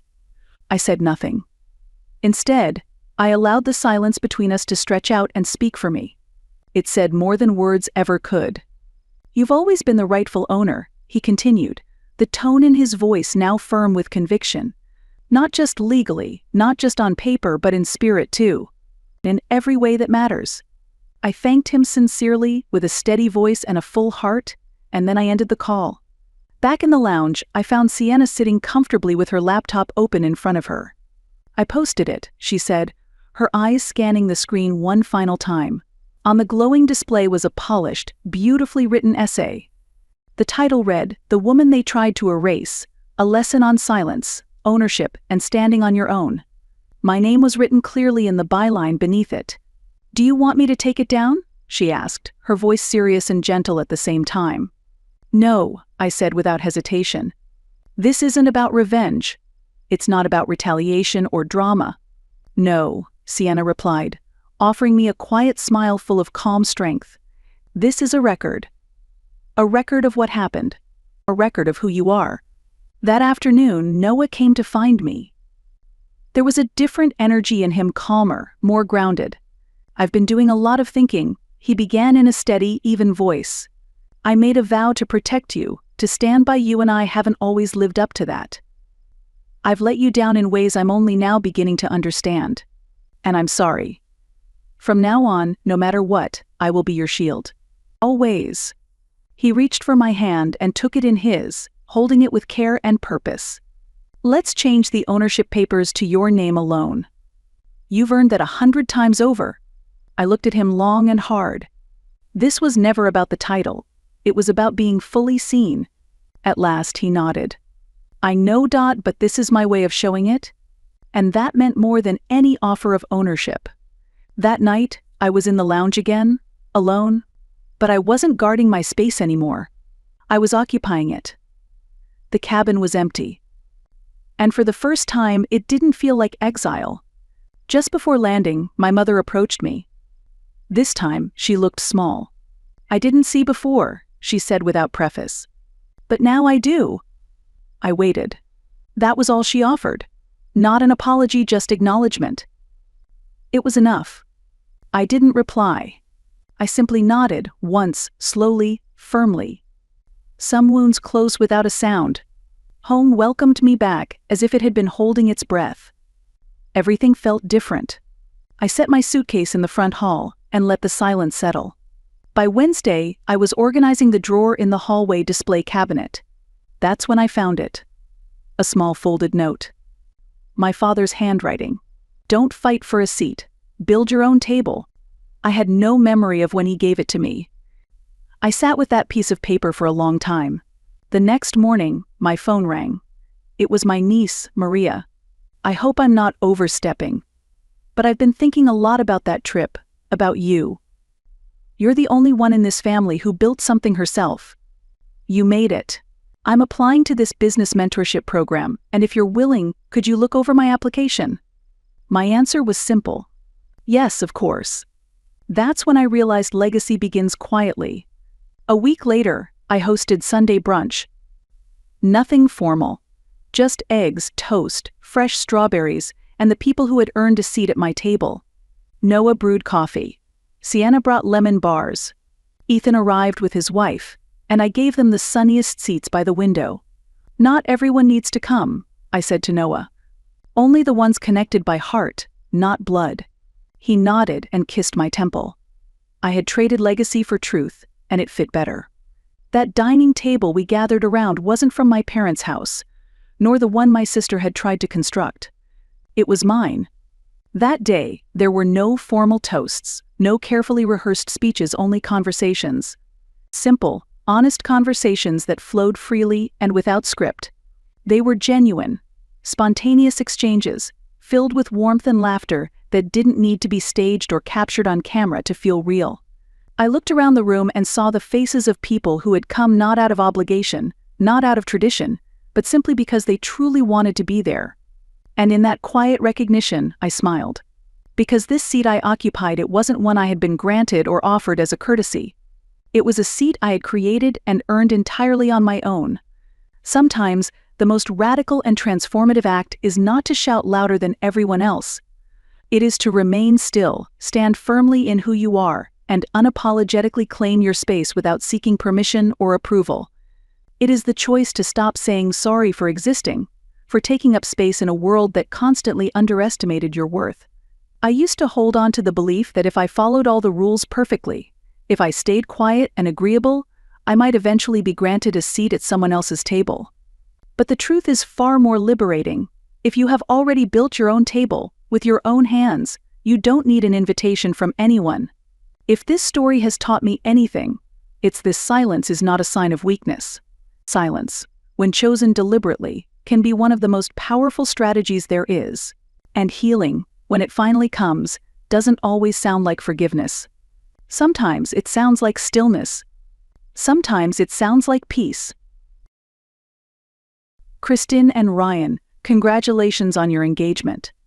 That banner greeted me as I arrived at the cottage. At that instant, my heart skipped a beat. I blinked, hoping I'd misread it, but there it was, clear as day. A golden balloon arch proudly proclaimed, "Kristen Ryan forever." The entire place was decorated in soft whites and pinks. Cradling my round belly with both hands, I took a deep breath. This cottage was my space, something I inherited from my late grandfather.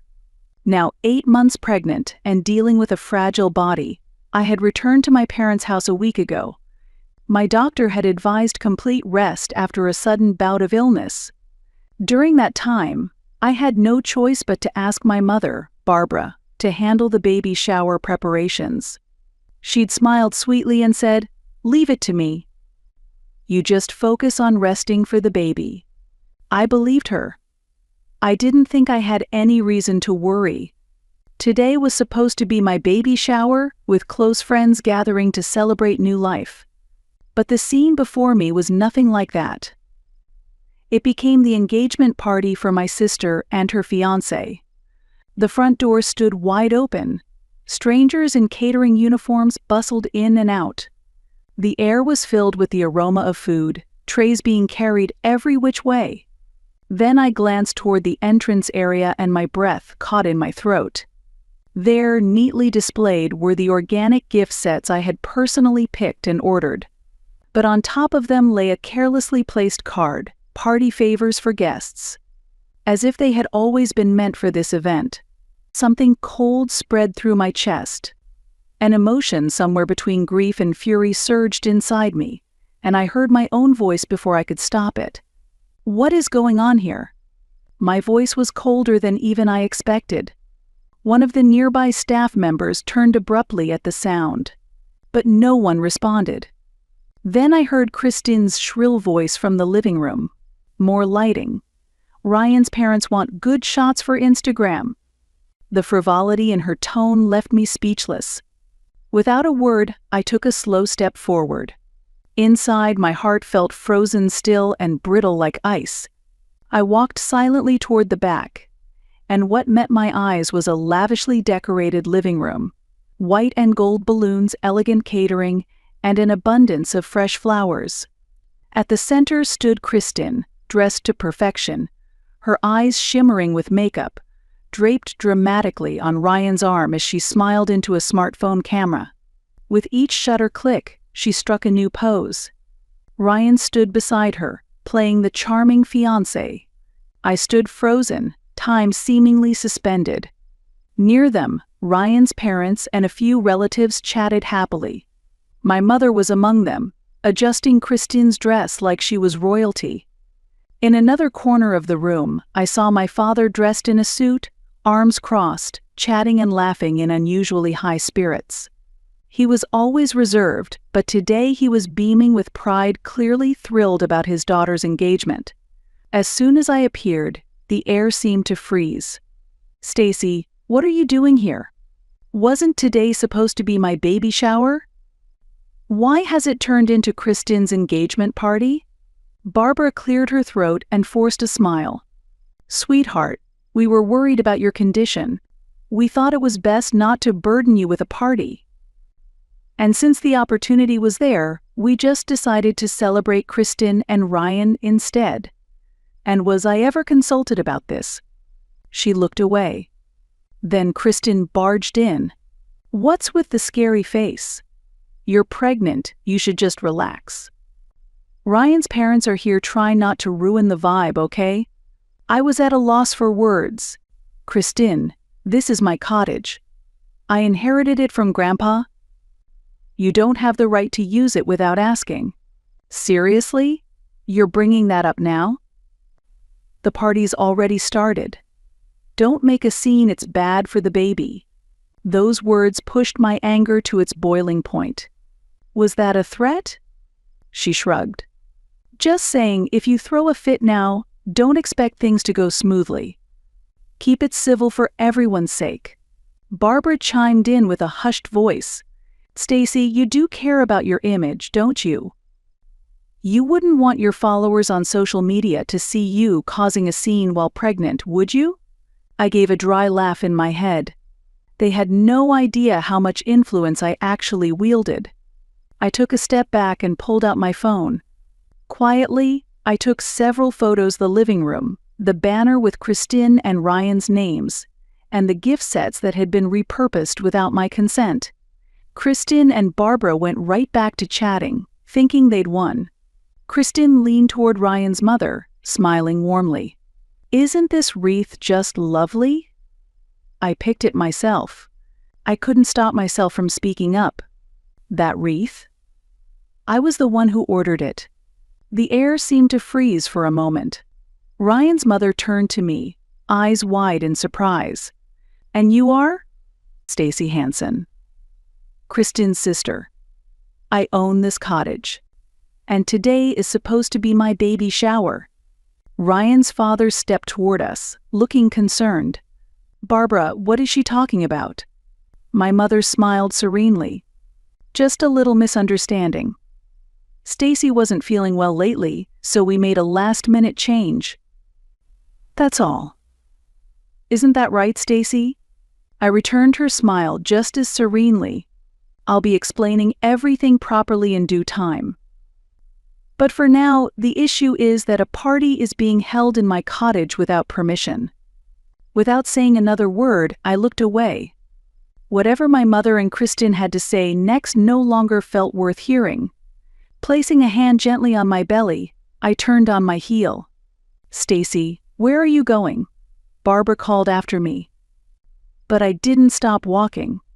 Strangely, I felt no rage, no grief. Those emotions had passed. Right now I'm simply calm, quiet, and focused on what I need to do. Each step toward the exit felt solid and certain. As I stepped outside, the salty sea breeze brushed against my cheek. I walked slowly to the car, opened the door, placed my bag in the passenger seat, and sank into the driver's seat. The door closed with a quiet click, and for a moment, the tension in my body released just slightly. I let out a long breath and leaned back. Then, I closed my eyes and took a deep breath. The plan ahead was already clear in my mind. No hesitation. This time, it was my turn. I took another deep breath.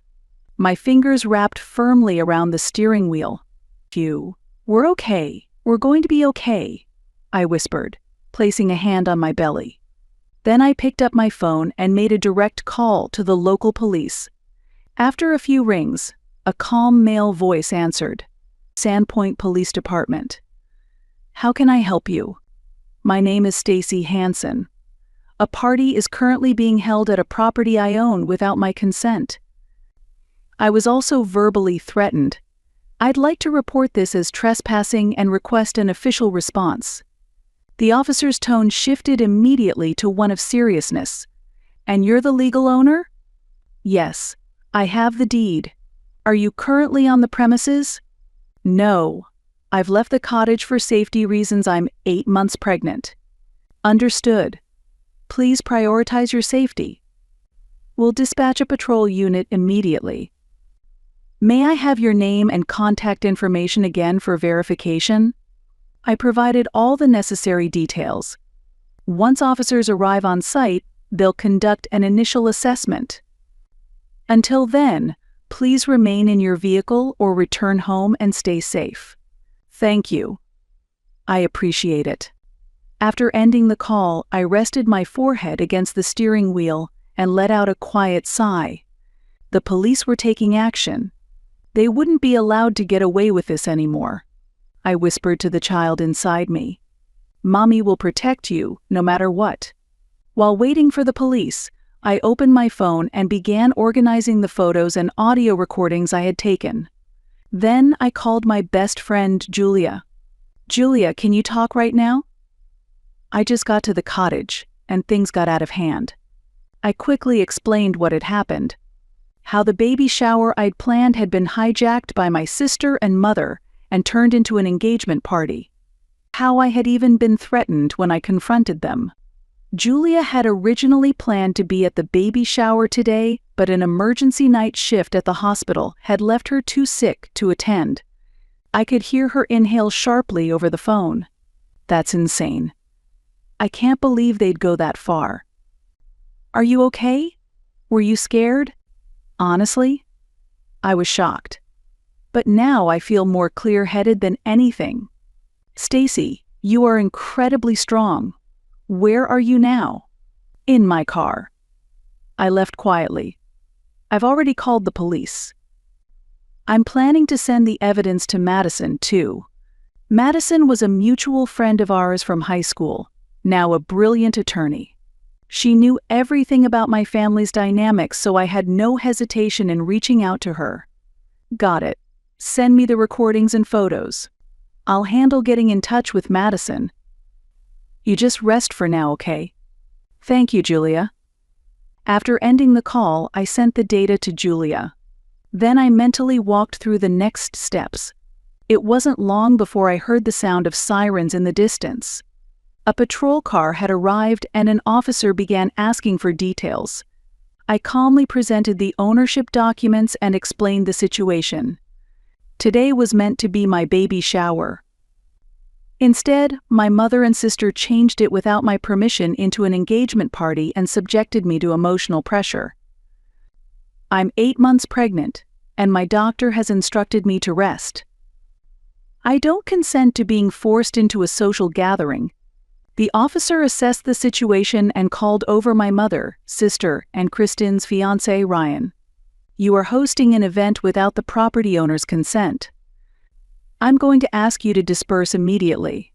Kristen's face turned bright red. Stacy, how could you? What am I supposed to tell Ryan's parents? I replied quietly. Stop trampling over my life just to preserve your image. The atmosphere tensed the moment the police arrived. Guests, including Ryan's parents and other relatives, began murmuring and shifting uncomfortably. When the officer formally stated that the property owner has requested everyone to leave, that became the cue. One by one, guests began gathering their things. The smiles were gone. Everyone avoided eye contact. Within less than 30 minutes of the police's arrival, everyone who wasn't family had cleared out. What remained were the torn decorations and my parents and sister, staring at me with seething expressions. They glared at me, completely speechless. Then the officer stepped forward. This appears to be a family matter. I ask that no further disturbances occur. Please resolve this privately going forward. His voice was calm, but firm, drawing a clear boundary. My parents and sister gave no argument. They only nodded, subdued. The officers turned to me and said, "Please contact us again if anything else happens." Then they quietly left. The soft click of the front door echoed through the now silent room. And then it came. "What the hell is wrong with you, Stacy?" Kristen marched toward me, face flushed with fury. "Did you really have to blow this out of proportion? Who do you think you are?" I didn't flinch. I looked her straight in the eye. "Me? I'm someone protecting her own home and her own life." Her face darkened even more. "Your house? So what? That doesn't justify calling the police. We're family. We could have talked this out. If any of you had intended to talk to me, you wouldn't have held a party behind my back." Silence fell like a heavy curtain. Ryan turned to Kristen, his expression sharp. "Kristen, is that true? You held this party without her permission?" "I didn't know anything about that." Kristen faltered, but then snapped back defensively. "Oh, shut up. You don't know anything? Stacy always plays the poor victim. I bet she can't wait to cry about this to her followers online." "That's your whole strategy, isn't it?" I replied in a cool and steady voice. "Even if it were, it would still be better than what you just pulled." The room froze. Then my mother spoke, voice trembling. "Stacy, why would you humiliate your family like this? You've made everything so awkward for everyone. We did all of this out of kindness. How could you?" I narrowed my eyes. "Kindness? If this is your idea of kindness, then I guess my child was just collateral damage for your vanity." There was nothing left for them to say. I have nothing more to say. I'll protect myself and my baby. That's all that matters. Without another glance back, I walked calmly toward the door. I could feel their glares burning into my back, but I never turned around. That night, I stayed at a nearby hotel. Before going to bed, I opened my social media and posted a short message alongside a few photos from the event. Today was supposed to be my baby shower. Instead, I arrived at my own cottage to find it had been turned into my sister's engagement party without my knowledge or consent. I'm 8 months pregnant, and yet they tried to pressure me into going along with it. What would you do? The post spread rapidly, and comments full of anger and sympathy began pouring in. As an influencer with over 800,000 followers, my words carried weight and they traveled far, fast. News outlets, social commentary pages, and viral roundup accounts picked it up. Soon, the story was being shared by people I didn't even know. The next day, I returned to the cottage. The living room was a mess.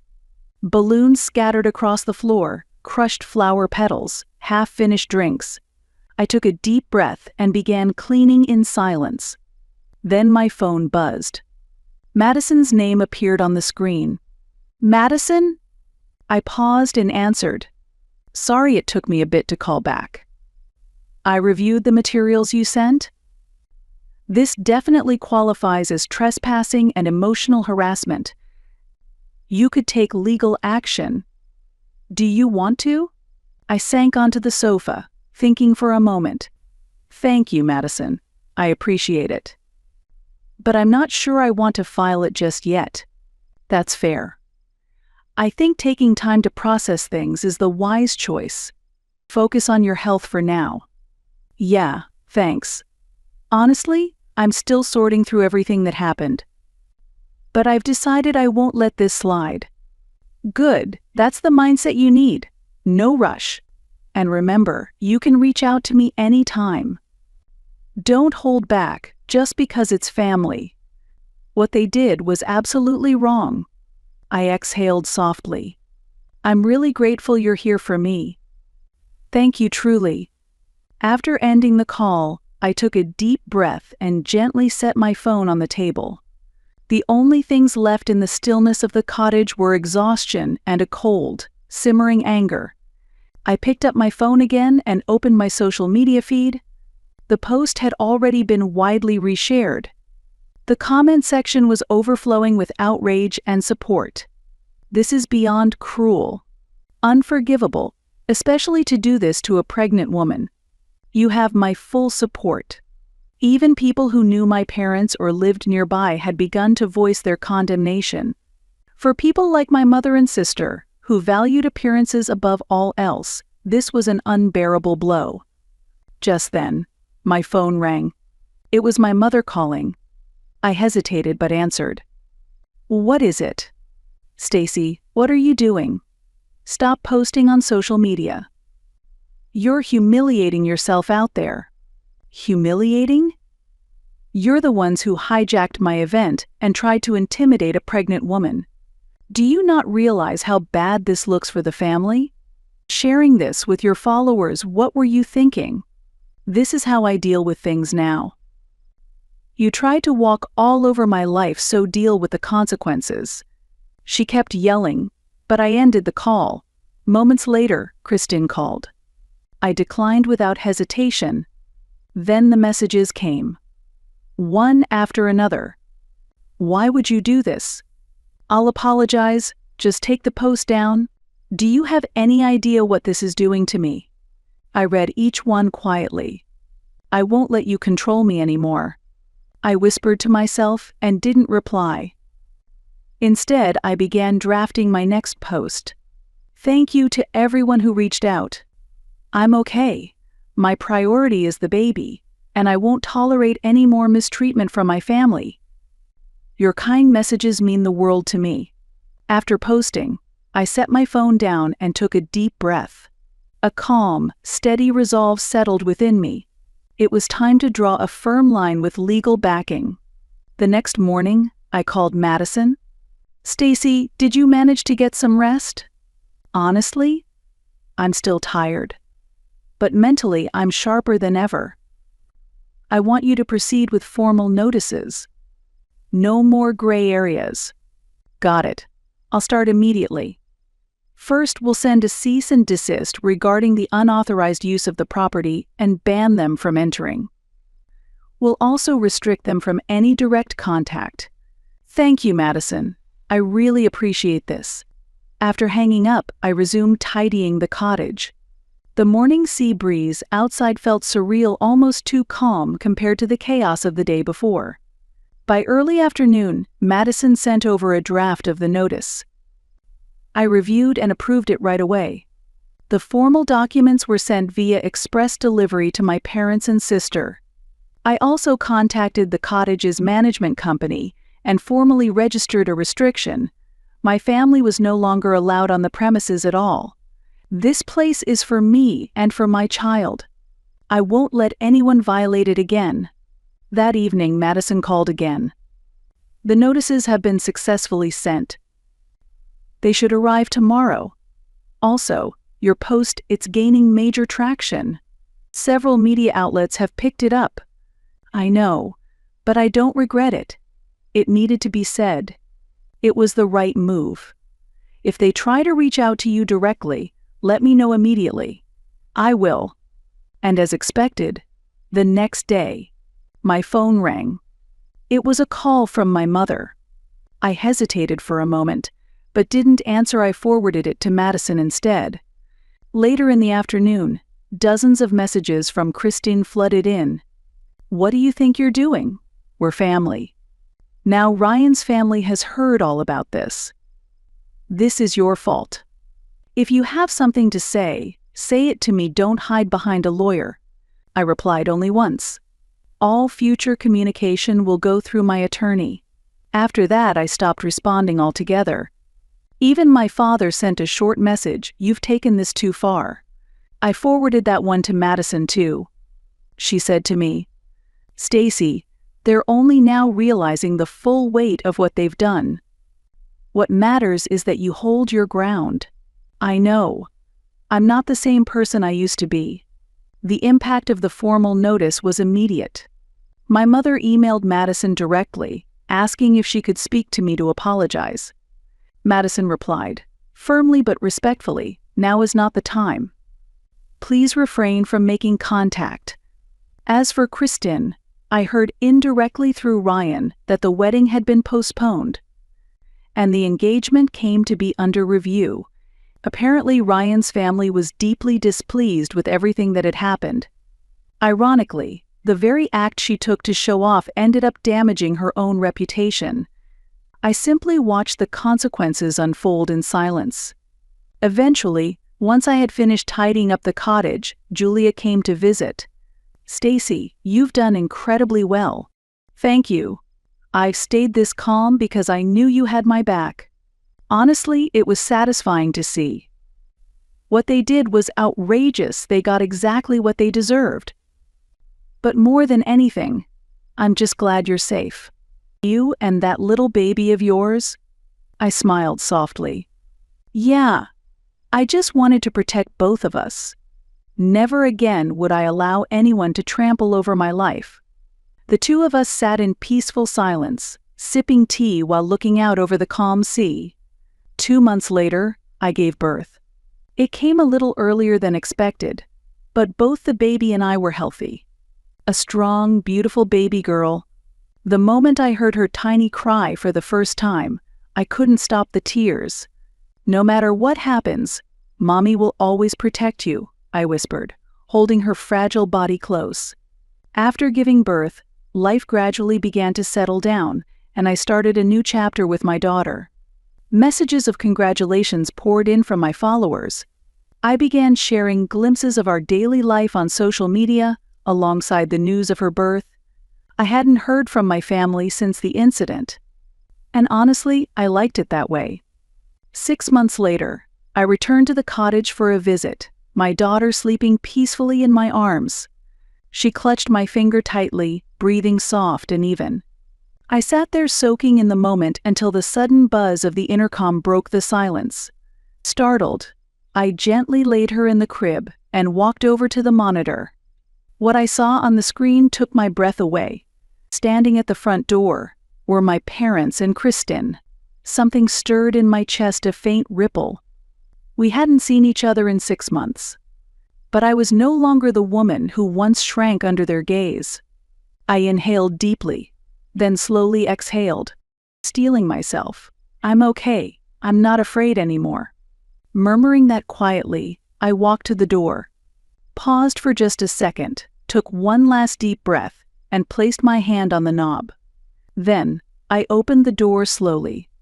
"Stacy, it's been a while," my mother said, her voice tight with nerves. My father gave a small nod without a word. But what truly surprised me was Kristen. Her belly was clearly rounded. She was pregnant. "May we come in?" I paused for a beat, then nodded. "Go ahead." Once seated in the living room, there was an awkward quiet. My daughter slept peacefully in my arms. Then my mother finally spoke. "I've been thinking about everything that happened. Stacy, I'm so sorry for what we did to you." My father nodded solemnly. "We hurt you. We did something we can never undo." "I'm truly sorry." I listened in silence. Then Kristen spoke, voice low. "Actually, I'm pregnant. After the party, I wasn't feeling well. I went to the doctor and found out. Brian and I postponed the wedding. We're figuring things out. I looked at her quietly, surprised but calm. I see. She kept her eyes down. I think I finally understand how you felt. Back then, I was so selfish. I'm sorry. Really. I took a long, slow breath. I accept your apology. But that doesn't mean we can go back to how things were. You understand that, right? My mother nodded, face serious. We understand. But we hope little by little we can rebuild something. We've seen how strong you've become. We'll never take you lightly again.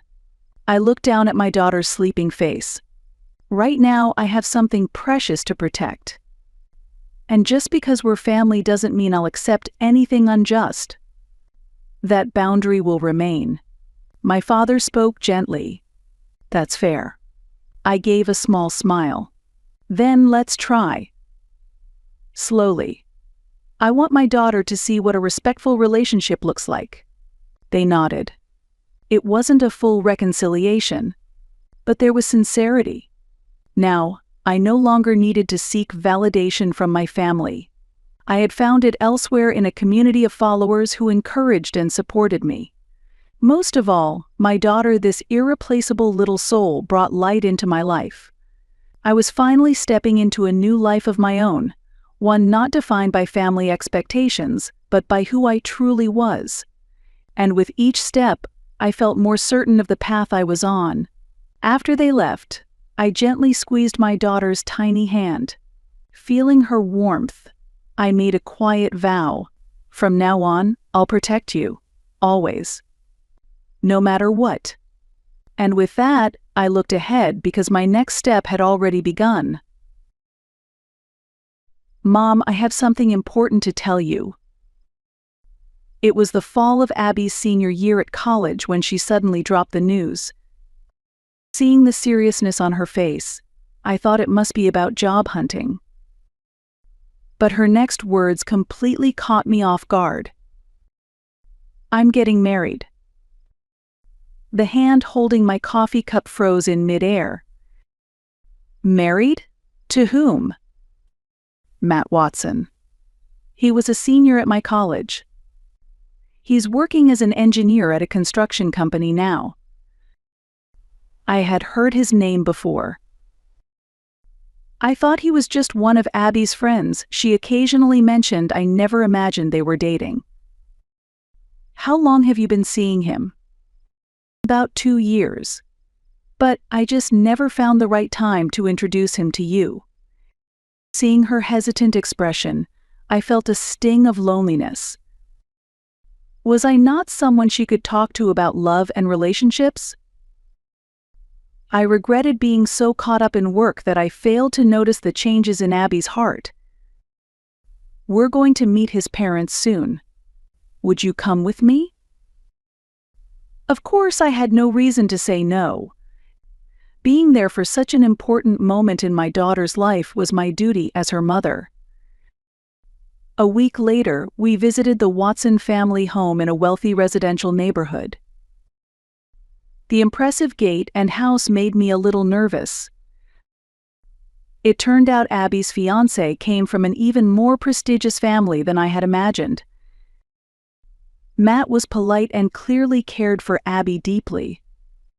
Quiet and reserved like an engineer, yet when he spoke, he was thoughtful and kind. But the problem was his father, Tham Watson. I run a construction company. When he handed me his business card, I was shocked. Watson Construction was a major name in this region. And Tham Watson himself was a prominent figure in the local business community. I'm Wynne Piper. I work in home management services. Ah, I thought so, Tom said with a nod of satisfaction. He didn't ask for my card. He clearly wasn't interested. It must have been tough, raising a child on your own. Being a single mother can't be easy. But now that Matt's here to support Abby, things should be more secure for you. I immediately sensed the pity behind his words along with a dismissive tone toward me. To him, I was nothing more than a charity case his son had taken on. Matt is going to take over the company one day. I'd always hoped he'd marry someone from a more suitable background. But I respect his choices. Abby seems like a good girl. And you, Ms. Piper, won't have to worry about your living situation anymore. His tone suggested that I was financially desperate and being rescued by this marriage. By the way, I hear home services are quite trendy these days. But in the end, it's just an extension of housework, isn't it? Not really a business, more like a hobby that brings in pocket money. His comment was openly dismissive of my work. I saw Matt pale next to him. Dad, that's... Stay out of this. I'm just speaking from experience. Tom silenced his son and turned back to me. Ms. Piper, it may have sounded harsh, but I'm simply being honest. I think it's admirable for women to work. But let's be real, it has its limits. He lit a cigar and went on. Actually, I've taken an interest in a home service company recently. Ever heard of Piper Services? I quietly shook my head. It was started by a housewife with no real experience. She got lucky, I suppose? It's grown in size, but at its core, it's amateur hour poor cash flow management, no strategic hiring, terrible marketing. A classic case of emotion-led leadership. Tom puffed on his cigar, looking quite pleased with himself. My research shows it earns several $1 million in annual revenue, but its profit margins are pathetic. Employee benefits are too generous. It's being run with feelings, not logic. Matt tried desperately to interject. Dad, about Piper Services. I said, be quiet. Tom raised his voice. I'm speaking now. He turned back to me once again. You may not find this relevant, Ms. Piper, but since you're working, you should be aware. The problems with female-led companies are crystal clear. First, a lack of logical thinking too easily swayed by emotion. Second, an inability to make tough decisions too lenient on employees. Third, no long-term vision. I sat silently, listening. Inside, I was burning with anger, but I didn't let it show.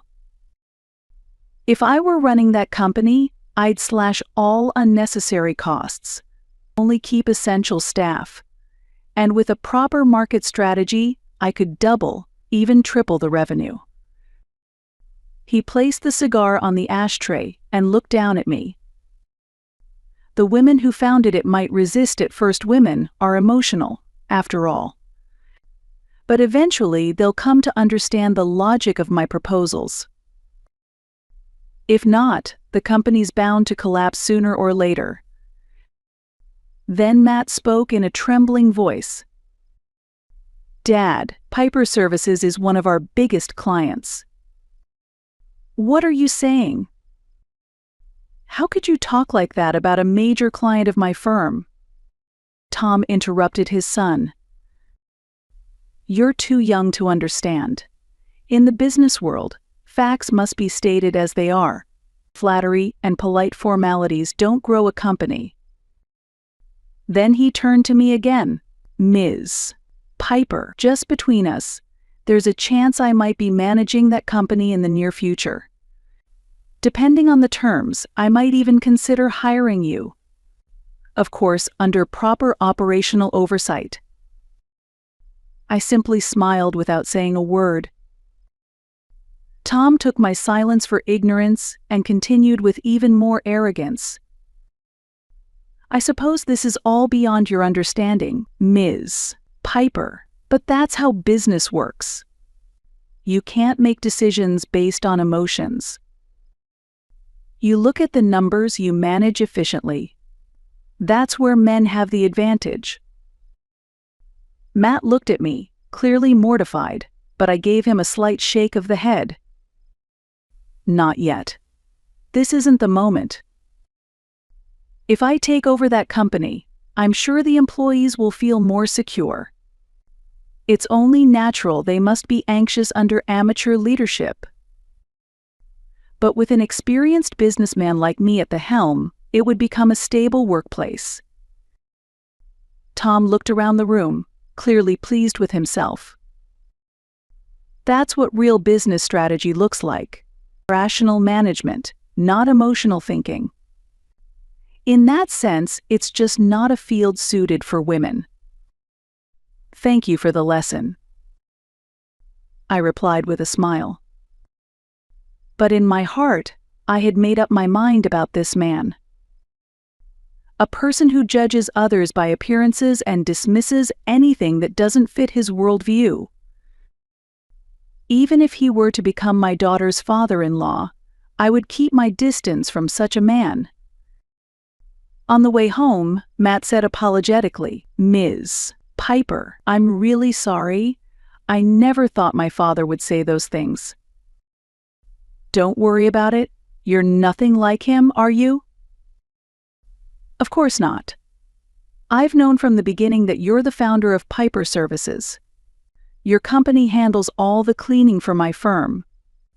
I heard everything from Abby and I truly respect you." Yes, Piper Services, the very company Tom was so eager to acquire, was mine. And he hadn't even realized that the founder was sitting right in front of him. Abby, too, spoke nervously. "Mom, what my father-in-law said was awful. I'm sorry." "It's okay. You don't need to worry." I reassured her, but deep inside, a small sense of unease took root. What if he said something like that on her wedding day? I wouldn't let him ruin the most important day of my daughter's life. So I began preparing for the worst-case scenario. More than anything, I wanted Abby to be truly happy. That desire, I think, ran even deeper in me than in most mothers. Because 16 years ago, even now, the memory of that day still tightens my chest. Abby had just started first grade. I, Win Piper, was 32 years old at the time. As a full-time housewife, my life was modest but happy. "Are you Ms. Win Piper? We're calling from the police. My husband, Ben, had been in a car accident. He died instantly. With one phone call, the peaceful life we knew shattered completely. I was thrown into a whirlwind of funeral arrangements, insurance paperwork, and government filings. Reality hit like a ton of bricks. Our life, which had depended on my husband's income, completely fell apart. There was life insurance, but once I factored in the mortgage and Abby's future, it was nowhere near enough to feel secure. "Mommy, when's Daddy coming home?"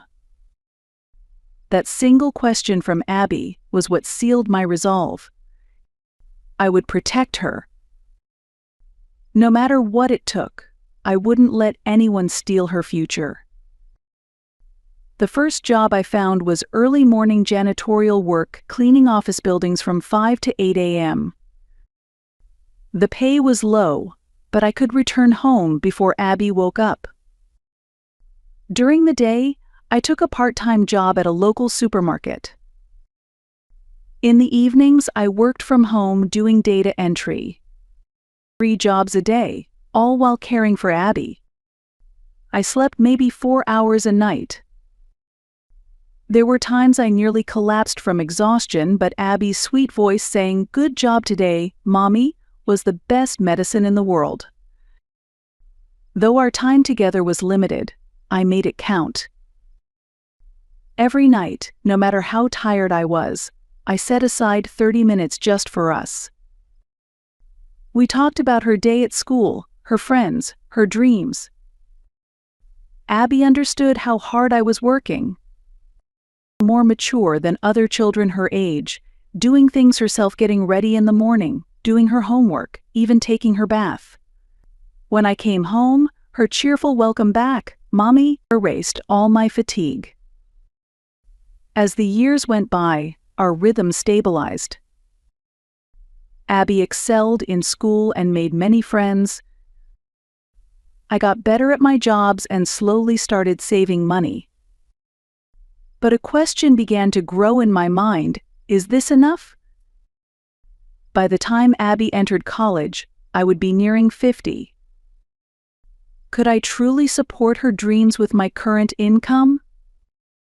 Wasn't there something more stable, more sustainable for our future?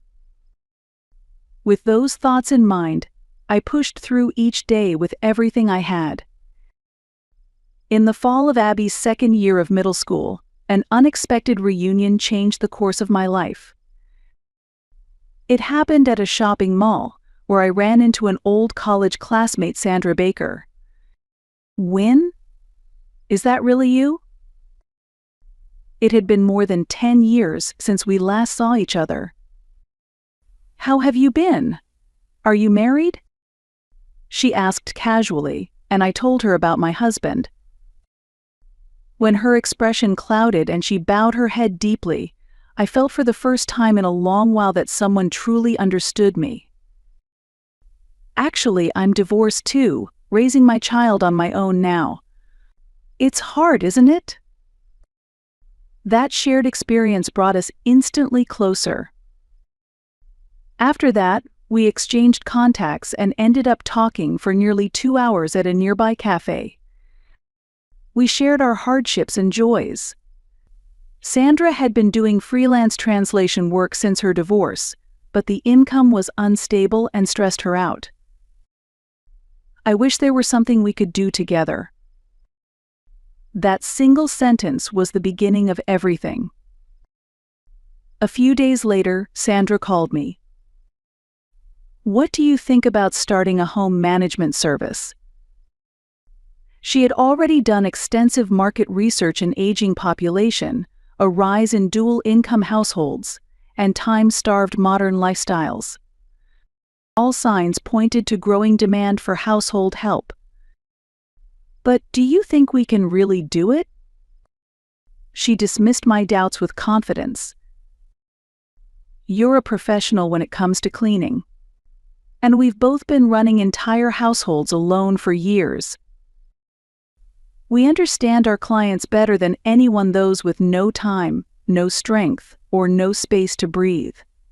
We've lived it." She was right. I had both the technical skills I'd learned from my cleaning jobs and the practical know-how of a full-time mother. And more importantly, we had nothing to lose and everything to gain.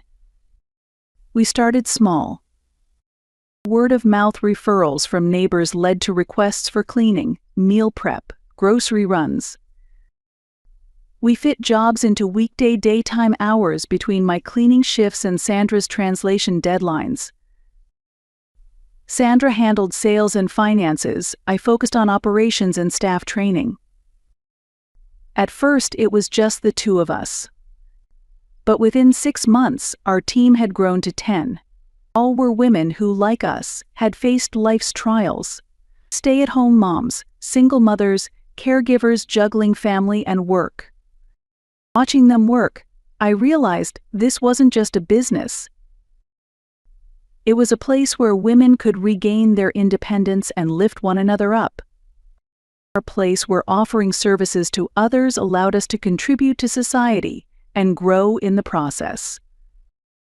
Even Abby noticed the change. "Mommy, you seemed really happy these days." She was right. The pain of losing my husband would never fully fade, but I had found a new purpose, a renewed sense of life carved out with my own hands. The first year was tough financially. Sandra and I sometimes disagreed over how to run the business. But neither of us gave up our cleaning work. and gradually, our steady technique and thoughtful service gained attention. Word spread. By our second year, we passed $100,000 in revenue. By the third, we incorporated the business and opened a proper office. We were featured in local media, and other companies in the industry started to take notice. By then, Abby was in high school. She told me she wanted to study business. "I want to help with your company someday." When I heard those words, I felt that all the hardship had been worth it. I'd started as a full-time homemaker, never imagining I'd one day be running a company. Life is unpredictable. But that's what makes it so interesting. What began as my second chance for Abby's sake had grown into something that helped so many others. And I wasn't about to let a man who belittled that legacy ruin my daughter's wedding day. On the day of the wedding, I arrived at the venue a little early. The banquet hall was one of the most prestigious in the entire hotel, a grand celebration, showcasing the full weight of the Watson family status. Abby looked breathtaking in her white wedding gown. As I stood looking at her, I was overwhelmed with emotion. The little girl I once held in my arms had grown into such a remarkable woman. "Thank you for everything, Mom," Abby said, taking my hand. The warmth of her grip made all my sacrifices feel worthwhile. When the ceremony began, I took my seat near the back. On the Watson side sat a long row of elite guests from politics and business. Our side had only my close friends. The contrast was stark, but I didn't mind. All that mattered was Abby's happiness. After the ceremony, the reception began. Following the toast, it was time for speeches. Tom Watson stood up first. "Thank you all for joining us today to celebrate the marriage of my son Matt and Abby." His speech was polished and smooth. To be completely honest, I once hoped Matt would marry someone from a family more well-matched in standing. A young lady from a traditional, distinguished background. The room stirred. Abby's expression darkened slightly. However, as a parent, it's also my duty to respect my son's wishes. It's clear that Matt truly loves Abby. And Abby is a beautiful, kind young woman. To rise up from the unfortunate circumstances of being raised by a single mother and win over a man like Matt, that's no small feat. All women who grow up without privilege often learn how to win a man's heart. A murmur swept through the room. It was unmistakably an inappropriate comment. Perhaps it's exactly because Abby understands hardship that she had the wisdom not to let someone like Matt slip away. Women, raised in comfort, often lack that survival instinct. Matt's face went pale. Tears welled up in Abby's eyes. Of course, I mean that as a compliment. Women who have lived through harsh realities understand the true value of a good man. Abby found Matt, a promising young man, and built a solid relationship. That's a life skill, and a commendable one. Then Tom turned to me. "Ms. Piper, you raised your daughter into a fine woman all on your own. I'm sure your work in domestic services must have been difficult. But it's precisely that hands-on experience that gave Abby her strength. And that's something to be proud of." I clenched my fist. "Ms. Piper has supported herself by assisting others in their homes. There's no shame in that at all. Take pride in your work, whatever it may be." The room had gone utterly silent. Of course, it's true that there's a difference in social and economic status between our families. But despite that, Matt and Abby nurtured their love, and I wholeheartedly wish them happiness. His words made it sound like we had clawed our way up from some lower rung of society. From today on, Abby and you as well, Ms. Piper, are members of the Watson family. You no longer need to struggle on your own. Matt will take good care of you, and we, too, will support you as family. I'm sure Abby will be happy to finally have a father figure. After all, children raised by a single parent do need strong male guidance. It was as if he believed we were being rescued by this marriage. I believe, Ms. Piper, that you'll finally find peace after a difficult life. You won't need to overexert yourself with cleaning services anymore. As part of the Watson family, you can now live with greater ease. He spoke with pride, as if offering charity. Sometimes, love transcends social barriers. And today's wedding is proof of that. Two people, from different backgrounds and classes, have come together. It's a beautiful story. I kept smiling quietly, but inside, my anger was simmering. Until the very end, he portrayed us as the noble charity case, accepted into their high society through his generosity. And now, let's raise our glasses to Matt and Abby. A toast to true love, overcoming class differences.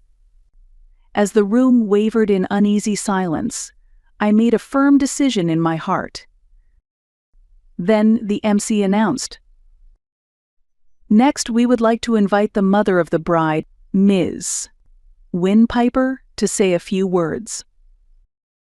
Abby turned to me, her eyes filled with hope. I rose from my seat. My hand trembled slightly as I took the microphone. All eyes were on me. Even Tom looked confused and uncertain now. Ladies and gentlemen, thank you for being here today to celebrate the wedding of my daughter, Abby. My name is Wynn Piper, and I'm Abby's mother. I took a slow breath, steadying my voice. When Abby was 7, I lost my husband. From that day forward, I raised her alone for the next 15 years. The room fell completely still. It was hard, very hard. I had been a full-time homemaker, and jobs didn't come easily. I worked 3 jobs cleaning offices at dawn, part-time at the grocery store during the day, and data entry at night, all to support Abby. I looked at my daughter. Tears were now gently falling down her cheeks. But she never once complained. She'd always greet me with a smile and say, "Good job today, Mom." It was her strength that kept me going. I heard soft sobs ripple through the crowd. 10 years ago, with my friend Sandra, I started a home service business. It was small at first, but thanks to the support of many people, it has grown to a company with over 200 employees today. Tom's expression changed. Our company, Piper Services, helps busy individuals manage their daily lives. We're honored to count Watson Construction among our valued clients. There was a stir in the room. Tom glanced at Matt, panicked. People are often judged by appearances. For a long time, I was seen as just the unfortunate single mother. But I never let those judgments stop me.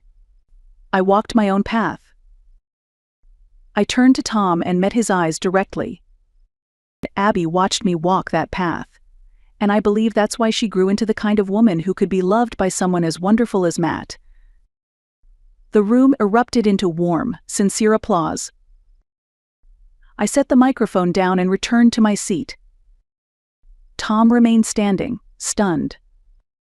His face had gone pale and hands trembled. After the reception, he approached me. "President Piper, I want to sincerely apologize. What I said before was truly out of line." He apologized. "If possible, I'd appreciate the chance to speak further with you. You see, our company is currently looking to expand into new areas of business. He had changed his tone the moment he realized I was a successful entrepreneur. If I really had been just a single mother, there would have been no apology. I politely declined. I appreciate it, but from now on, let's simply enjoy our relationship as Matt's and Abby's family. As for business, perhaps another time. I looked across the room and saw Abby smiling, chatting happily with Matt. And from the bottom of my heart, I thought, Tom Watson's values would probably never change. But if my daughter was happy, that was enough. Half a year after the wedding, I received an unexpected call from Matt. Ms. Piper, do you have a moment? There's something I'd like to discuss about my father's company. His tone was different, serious, troubled. Something was clearly wrong. The next day, Matt and Abby came to visit me. Matt looked grim, and Abby was visibly worried. The truth is, my father's company is in serious trouble, Matt began. After the wedding, he lost the trust of many employees. A number of them were at the ceremony and heard what he said to you. I was stunned. I hadn't realized Watson Construction employees had been present. He's always talked down to his staff. But this time, it pushed people past their limit. Abby chimed in. Mom, there are a lot of women in management at Matt's company, and they were especially furious. Matt nodded. My father has made sexist remarks before, but this time, speaking that way to a successful businesswoman like you, well, it sparked something. The women in the company all began to speak up at once. The situation was far worse than I'd imagined. We've even received complaints from major clients. They've said they can't continue doing business with a company run by someone with such outdated views. Matt continued. The worst part is, my father reacted with anger. He doubled down, said the women were being too emotional, and that the clients were just overreacting. He refuses to take any responsibility. I let out a long sigh. So how is the company doing financially? Pretty bad. A third of our key clients have canceled contracts, and half of our top employees have quit. Nearly all of our female project managers are gone. Abby said with concern.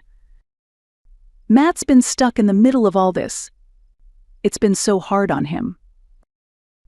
My father insists this is just a temporary issue, but that's not reality. The company's survival is at stake. I was quiet for a moment, thinking, so, what do you want to do? Matt looked straight into my eyes. I want to take over the company and rebuild it. But I can't do it alone. I need your help, Ms. Piper. My help.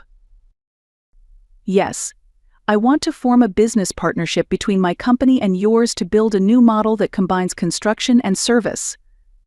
More than anything, I need someone like you, someone respected, to help restore trust within the company. I paused, then responded. All right, but I have conditions. Whatever they are. First, Tom must fully step down. Second, the company culture must be reformed from the ground up. No more sexism, no more bias. Every employee must be treated with respect. Matt nodded without hesitation. Absolutely, that's my goal, too. He later confronted his father and demanded the transfer of executive power. Tom, of course, exploded. But once the full scope of the crisis came to light, the board had had enough. Eventually, they all demanded Tom's resignation. He lashed out, calling Matt a traitor and ungrateful, but even his older brother, the company's largest shareholder, told him, Tom, it's over. Finally, Tom accepted reality. Publicly, he stepped down for health reasons, and Matt took over full leadership of the company. Still, Tom continued muttering that it had been a mistake. Over the next 3 months, Abby, Matt, and I worked together to rebuild Watson Construction. At first, many employees were skeptical. But gradually, trust began to return. What proved especially effective was dispatching several female managers from my company to help lead organizational reform at Watson Construction. Their competence and character won people over. Abby, now in university, used her business studies to help design a new HR system. Her fresh, flexible thinking breathed new life into the company's outdated ways. 6 months later, Watson Construction was transformed. Employee morale soared. New clients came in. The ratio of women in leadership climbed to 30%, and the company began to attract attention across the industry. Tom had completely stepped away from management and no longer showed up at the office. Matt was officially named CEO, and under his new leadership, the company was thriving. One day, Matt and Abby stopped by to give me an update. "Thanks to you, we achieved 150% revenue growth this quarter," Matt reported with a smile. "Employee turnover is way down, and we're hiring new talent at a healthy pace." Abby also said with pride, "Especially more female engineers. The atmosphere on job sites is so much better now." I was truly happy. This is the result of your hard work, both of you. "But we couldn't have done it without your support, Ms. Piper," Matt said, deeply grateful. "How are things with your father?" When I asked, Abby hesitated slightly. "We keep it to the minimum. Just a few formal meals a year, nothing more." Matt nodded in agreement. He still refuses to admit he was wrong. But we won't let him anywhere near the company again. As family, we'll do the bare minimum, but no more than that. I understood. Sometimes keeping distance is necessary to preserve peace. That sounds right to me. The two of you just keep walking your own path. Matt and Abby reached out and held hands. Their bond, it seemed, had grown even stronger through the hardships they faced together. As I gazed out the window, I thought to myself, people can change, but you can't force someone to change who refuses to. What matters most is supporting those who choose growth and walking beside them.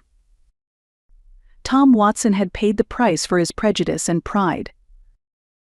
But Matt and Abby had learned from his mistakes and were building a better future.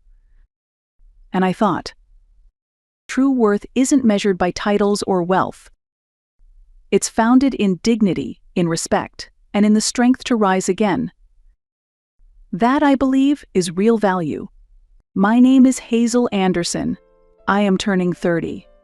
Currently, I live with my husband Philip, who is 5 years older than me, and our 5-year-old son Raul. We are a family of 3. Today, I am attending a friend's wedding ceremony with my husband. Though I call them friends, they are closer to my husband than to me, and I only know them by face. The ceremony is held in a first-class hotel, and I find myself captivated by its luxury. While my husband exchanged greetings with acquaintances at the venue, I went to the restroom for a bit. Coming out of the restroom and heading back to the ceremony, I heard an unpleasant voice. "Oh, look at that defective item. Why are you here?" "Huh. Mom, what do you mean by that?" "Oh, it's true. Why is there a defective item here? We didn't invite them, did we?" I feel as if disdainful words are being exchanged around me. And they seem to be talking loudly on purpose. This is not just gossip, it is overtly offensive. However, no one addressed me directly. I don't want to associate with such rude people, so I quickly left the area. "Wait, you ugly thing. You can hear me, can't you?" I felt someone call out from behind, but I ignored it. "My name is not you ugly thing." As I walked firmly down the corridor, the sound of hurried footsteps behind me startled me. They should have given up since I was ignoring them. Why would they embarrass themselves with such behavior? While I was pondering this, someone suddenly grabbed my arm. It appears that they had run after me. The grip on my arm was so tight that it was painful. "So, wait a minute, I'm telling you." I stared back at the woman who was shouting breathlessly and shook off her arm. She seemed not to expect such a reaction and staggered back with an exaggerated outcry. I felt that her frail behavior was pointless. "Julia, are you okay?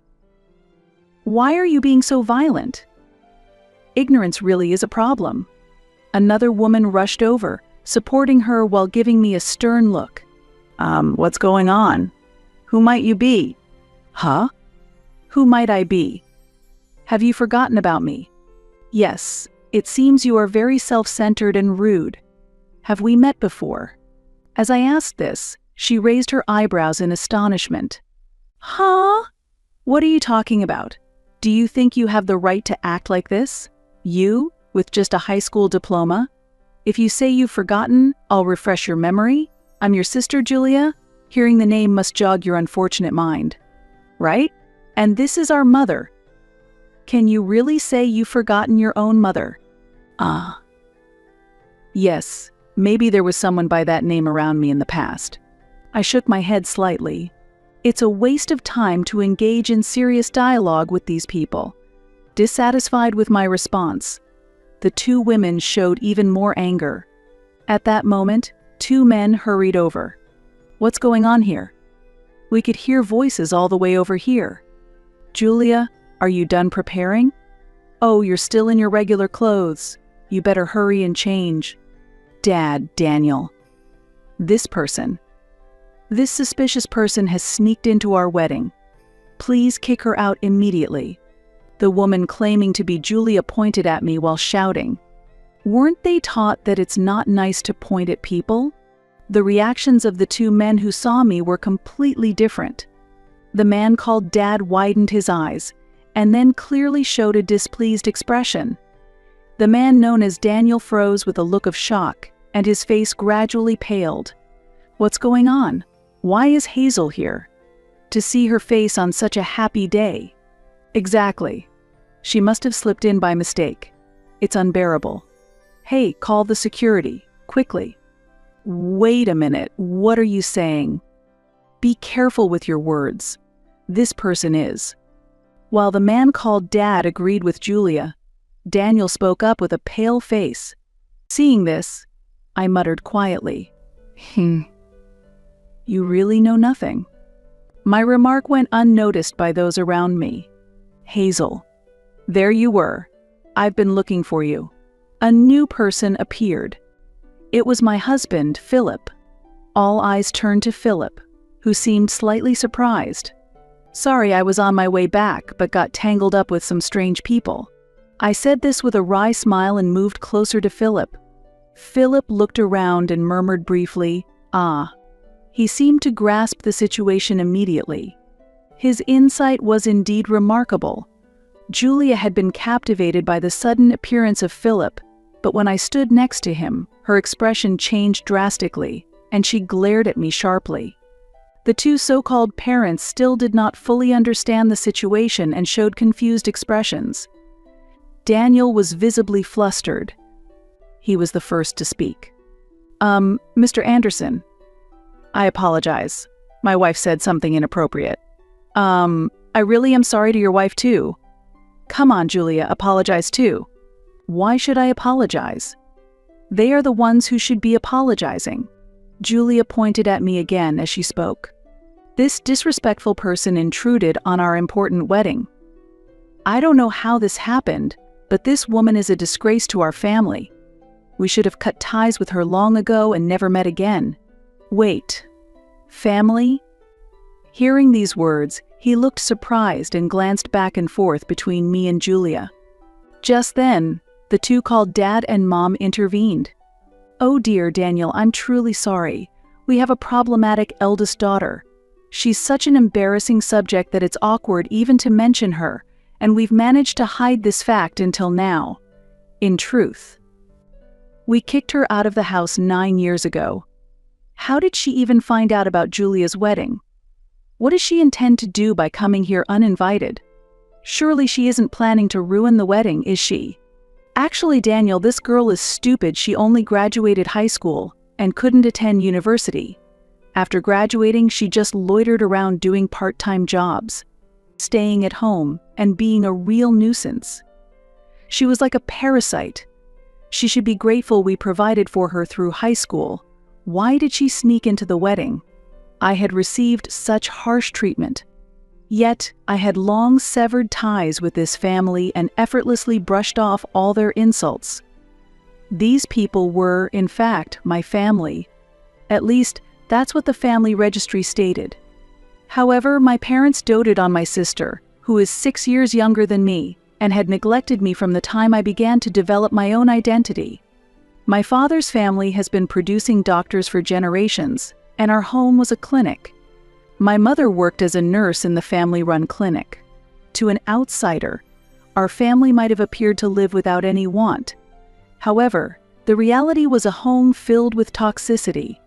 I remember trying hard to earn my parents' love when I was young, but I gave up all expectations from my family because the reason for favoring my sister was incomprehensible to me. She was deemed attractive, and I was not.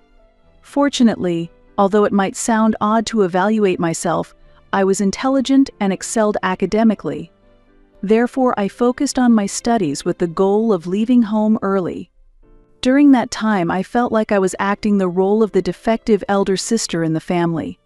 Listen, I won't allow you to go to university. You are inherently a defect. There's no way you could get into university. Start working immediately after high school graduation, become independent, and contribute financially to the house. It's thanks to us that someone as unattractive as you could grow up at all. You owe us a debt of gratitude. That's right. You never seem grateful. As for college expenses, we might consider it for Julia, but there's not a single cent available for you. You will spend your life serving us. Even if you do get a job, it won't be anything significant. This is what my parents told me during my senior year of high school. By the way, this conversation was recorded at the time and has been preserved to this day. During my high school years, I recorded almost all of the verbal abuse and irrational behavior from my family. My sister Julia, seeing the consistent behavior of our parents, also scorned me and always tried to assert her dominance. I will become a doctor and take over Dad's job in the future. I'll work hard enough for the both of us, since my big sister can't. Oh, that's so nice to hear. Yes, learn from her failures and do your best. Don't worry, Julia, you can do it. Yes, we will support you fully. Unlike your sister, Julia, you are truly our pride. They would have these kinds of conversations blatantly in front of me. It was like something out of a play. After graduating high school, I worked various part-time jobs for about 3 years. I still lived at home, technically. They said I was a nuisance, but they wouldn't allow me to leave on my own terms because they wanted to use me as it suited them. However, I had secretly rented an apartment. Although my family continuously told me, "We won't forgive you if you do this. We won't allow you if you don't do that after becoming an adult," I realized I didn't need their permission anymore. Of course, there were complications like needing a guarantor for certain things. By the way, I intentionally reported less income from my part-time jobs, so the amount of money demanded by my family was minimal. Additionally, I began investing and gradually increased my savings. When Julia was preparing for her high school entrance exams, she used the convenient excuse that she couldn't concentrate with me around, and I was kicked out of the house. My parents seemed to assume I would eventually return, but for me it was a perfect opportunity to become independent. It must have been a surprise for them that I, who was belittled as incapable of doing anything on my own, didn't return. However, that soon became irrelevant to them. As far as my parents were concerned, having Julia was enough. 9 years have passed since then. While lost in thought alone, I overheard an escalating argument between Julia and a man named Daniel. In fact, today was their wedding day. So, they are now married. Though my sister's name might have been on the invitation, I took it as a mere coincidence and didn't give it much thought. My interest in this family had already faded. Why are you taking her side? I've been saying all along that she's suspicious. Just her being here spoils the mood. Kick her out quickly. Look, I've told you several times I invited these people to the wedding. You checked the invitations with me, right? They've already checked in. They're official guests. So apologize for what you said earlier. Daniel pleaded. It's worrying that such arguments are happening just before the wedding.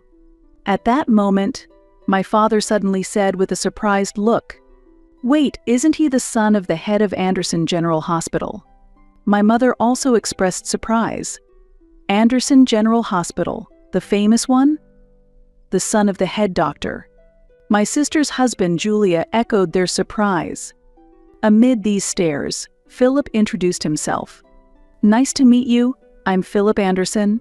This is my wife, Hazel," and greeted them with a smile. Philip's parents are distinguished doctors who have managed a hospital for many years. Philip himself is being groomed as the talented heir apparent and is passionately studying medicine.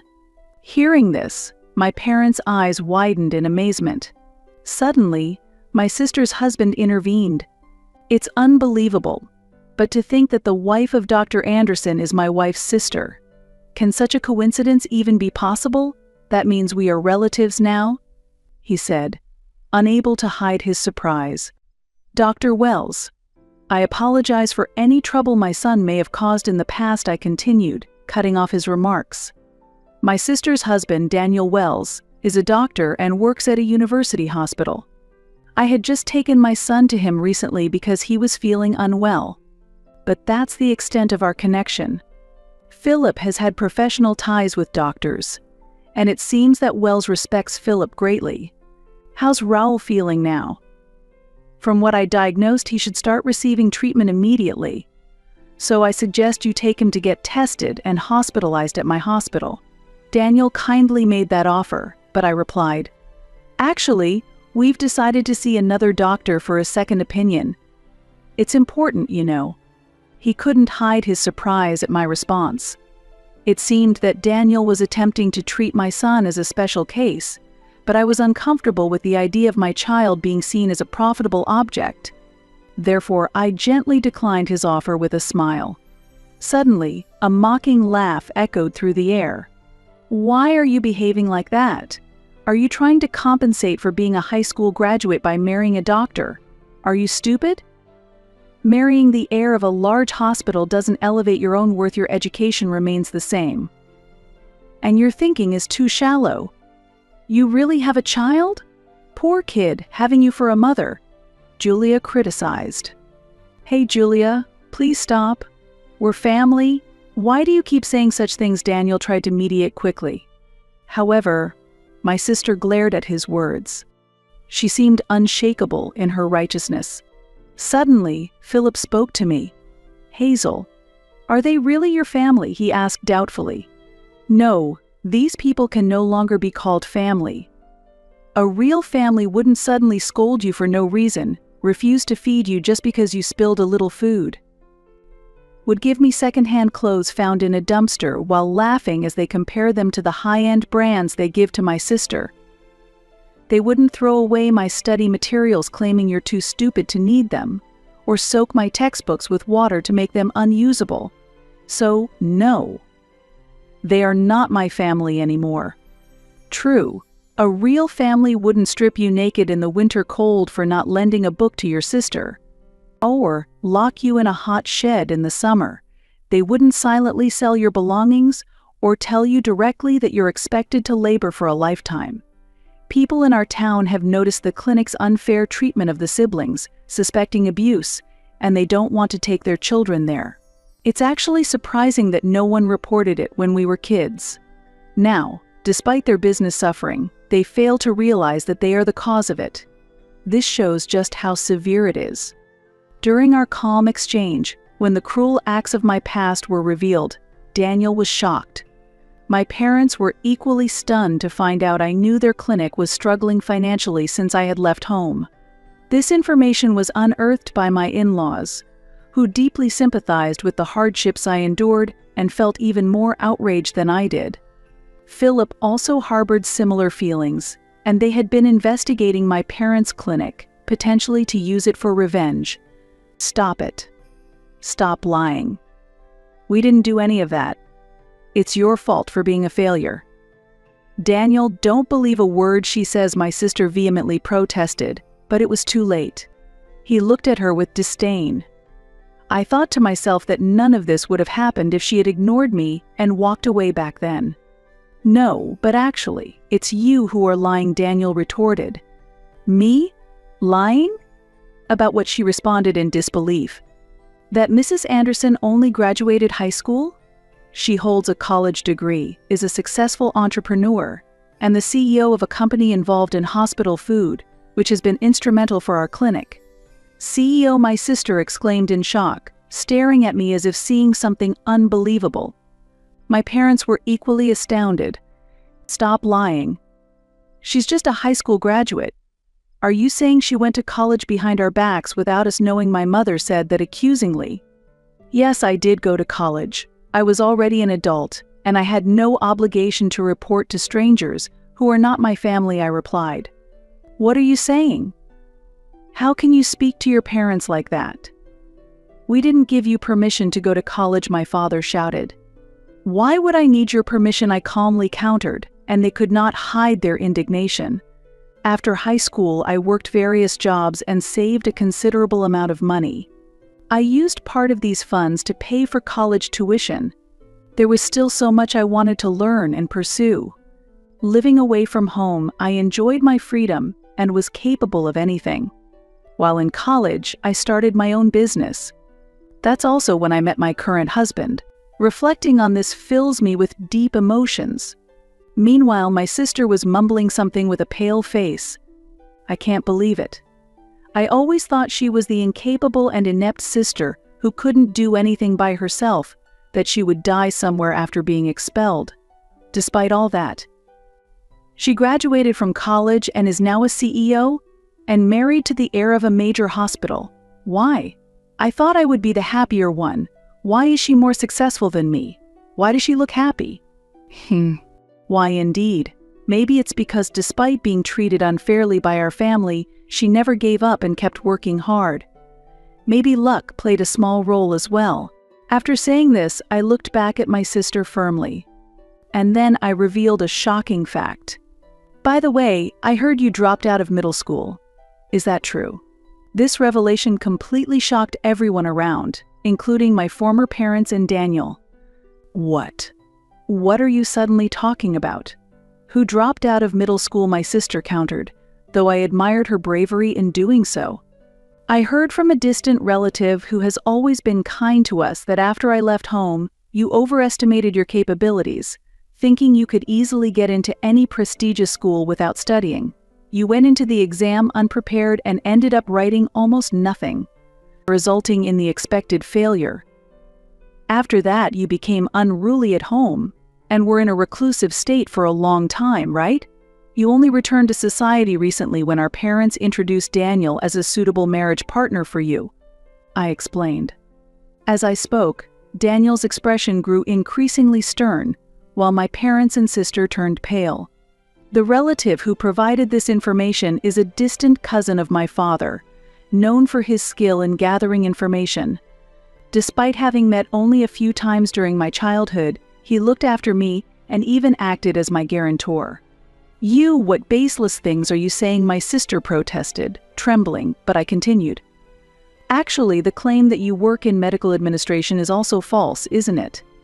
In reality, you don't have the qualifications and you're only handling menial tasks, not entrusted with any specialist duties.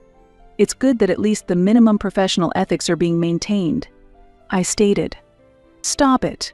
Your words are filled with lies. All of it is false, she cried out. Maybe so. What I heard was just a rumor after all. Whether you believe it or not is up to you, I responded. At that, my sister suddenly turned to Daniel, studying his expression intently. On his face were doubt, confusion, and clear disdain. "Julia, you previously told us that you graduated from a prestigious women's university, held qualifications, and were supporting your family's hospital. Are you saying all that was a lie? Falsifying academic credentials to deceive people is clearly fraudulent. Have you deceived me?" Daniel asked pointedly. "No, Daniel. Don't just take her word for it. You're my husband, you should trust me," she pleaded. "Then, please name even one professor from the university you claim to have graduated from," he challenged her directly. Clearly flustered, my sister struggled to respond. "That's not relevant right now." "Is it really not?" "Well, let's call a professor from the department you claim to have attended right now. This professor is also a family friend of our parents and has a very close relationship with our family," Daniel proposed, ready to unravel the truth once and for all. As he declared this, Daniel calmly picked up his smartphone. "Please stop. That's not necessary. Daniel, if you trust me, that's enough." Oops! Suddenly, Julia snatched the smartphone from Daniel's hand and forcefully slammed it onto the floor. "There's no need to check, just believe me." Driven by anger, Julia slammed the phone to the floor and then mercilessly stomped on it multiple times with her high heels, completely destroying it. Her expression at that moment was distorted with rage, resembling the face of a monster. This scene greatly shocked Daniel, and the people around were stunned by her sudden action. My parents tried to calm Julia down, but her anger seemed not easily subdued. The commotion caught the attention of other guests and the venue's staff, who gathered around with concerned looks. The venue momentarily descended into chaos, with a very intense disturbance unfolding. Despite being there, I felt as if it were happening to someone else. I could no longer feel a familial connection with my sister or those present. For me, my family now consists only of my husband and son. "Shall we go home? I think we've done our duty here," I suggested to my husband. Philip looked a bit surprised and asked, "Are we finishing up already, Hazel?" I replied with a calm smile. "It's okay, let's go home. Oh, and let's stop by the cake shop at this hotel on the way back and buy some delicious cake. There's one that's been very popular recently." "Hey, that sounds like a good idea. Let's pick up a cake on the way home." Philip agreed, and we left the venue with a light laugh. Later, I heard that Daniel was involved in a lawsuit for making false diagnoses to patients and charging excessive medical fees. Following this, my former parents, finding themselves in a dire situation, sought my support. However, they did not know my current contact information and ultimately showed up at the hospital where my husband works, wanting to see us. "So, she's the daughter-in-law of the hospital heir. She is our daughter, please let us see her right away. Contacting the son of the hospital director should solve this problem instantly. We are really in trouble. We need her to repay the kindness we raised her with. We are family. So it's only natural to seek help." That's right. Honestly, I never thought she would be so useful, but it pays to raise them, doesn't it? I never imagined she would find a more suitable partner than Julia. We are now in-laws with the son of the hospital director, so it's natural for us to seek support. They proclaimed this loudly at the reception, causing quite a stir. However, it was not my husband or I who responded, but rather, coincidentally, my parents-in-law. They, with a stern look, firmly asked my parents, "What business do you have with our daughter?" My parents were unsettled by this stern response, literally froze on the spot, and quickly left the scene. They tried to contact us several times afterward, but because they did not focus on resolving their own business issues, their hospital eventually had to close. When I received news of the closure, I felt no particular emotion. Instead, I felt a sense of relief that they had reaped what they sowed. I thought it was one of the most refreshing moments. Later, I heard that Julia and Daniel had gotten divorced. It was astonishing that their marriage had lasted even a few months. The lawsuit Daniel was involved in and his subsequent dismissal from the hospital probably dealt a fatal blow to their relationship. Julia seemed determined to surpass my happiness and find greater joy, but she continued to make poor choices in the process. As her first step, she secretly started having an affair with a much older, married doctor, hoping to find a more advantageous position for herself. However, this affair soon came to light and escalated into a significant issue when the doctor's wife demanded compensation.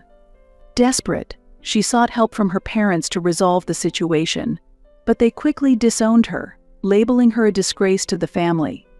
I have no certain information about what happened to her afterward, but she had failed her high school entrance exams and as a result, had lived reclusively at home for a long time. Living a life isolated from society, she unknowingly started working in the night world, facing hardships that eventually led to health issues and ultimately homelessness. Hearing these stories, my interest in her gradually diminished. Meanwhile, as retirement approaches, my former parents struggle to find positions as doctors or nurses, but it seems no hospital will accept them due to their long-standing bad reputation. This is likely a consequence of their ruthless treatment of me in the past. Now, they are no more than people from my past, and I no longer have the capacity to devote time to thinking about them. Regarding my son, fortunately, after examinations at another medical facility, he no longer needs to be hospitalized, and his condition has significantly improved with proper medication. I will continue to do everything I can to protect my family. My name is Claire Thompson, and I am 35 years old. On the surface, I live as an ordinary woman working for a cleaning company. But my family always gazed at me coldly, as though they were full of contempt. Claire is doing cleaning work again? That's so embarrassing at her age. Every time my brother Ethan said things like that, my heart was wounded little by little. Ethan bragged to everyone around him that he was an elite businessman, drove luxury cars, and brought a new girlfriend almost every month. My family treated him as a successful man and treated me as the shame of the family. Whenever my mother talked about me in front of her friends, her expression would darken. She's always been slow. She didn't grow up in a wealthy home, so she's not refined. I heard her say that behind my back more times than I could count. My father acted in the same way. At family gatherings, he treated me like a servant, giving me orders like clear the plates or make some coffee. The hardest part was how I was treated at the annual family birthday party. Held at a fancy restaurant, I was the only one made to wear an apron and was put in charge of serving food and cleaning up. The guests mistook me for a helper and casually gave instructions like, "Could you clean up a little more neatly?" Or, "Can I have some more water?" Claire is good at housework, so she enjoys taking care of everyone. Every time my mother said that, I felt anger quietly building inside me. It wasn't that I was good at housework, I was being forced to do it. The situation was no different at extended family gatherings. My cousins had all found success as doctors, lawyers, or accountants, and I was always introduced as Claire the janitor. I wasn't even allowed to speak in front of them, I was just someone who sat there silently. If only Claire had studied a bit harder, maybe she could have gotten a slightly better job. When my aunt said that, all I could do was grit my teeth and endure. In reality, I had graduated from university with excellent grades, but no one in my family remembered that. All they remembered was that I had struggled in job hunting and ended up working at a cleaning company. Ethan's girlfriends also looked down on me. So that's how different a brother and sister can be. It's nice how quiet and modest Claire is. On the surface, it sounded like praise, but I could clearly sense the contempt behind their words. However, deep in my heart, a different plan was quietly unfolding. I wasn't the incompetent cleaner they thought I was. While my family looked down on me, I was secretly accumulating what I called my war funds. My cleaner's salary wasn't high, but I had another source of income. I took on web design work online at night, and on weekends I worked as a freelance programmer handling small projects. I had taught myself all the technical skills. I devoured old programming books borrowed from the library and took free online courses, gradually improving my abilities. Even when my family saw me sitting at the computer, they assumed I was just playing games or something. In reality, I was spending 3 to 4 hours every night learning technical skills. I started with HTML, CSS, and JavaScript, then expanded into Python and database design. At first, I handled small website projects, but eventually I was entrusted with larger ones. When I built an inventory management system for a company, I earned a reward of $4,170. In another case, I made $6,670 by customizing an e-commerce site. My family believed my income came solely from my job as a cleaner, but I was actually earning $1,670 to $2,500 a month from side gigs. I never told my family about this income. I saved all of it as capital for investment purposes. I even opened a separate bank account at a different branch so my family wouldn't know.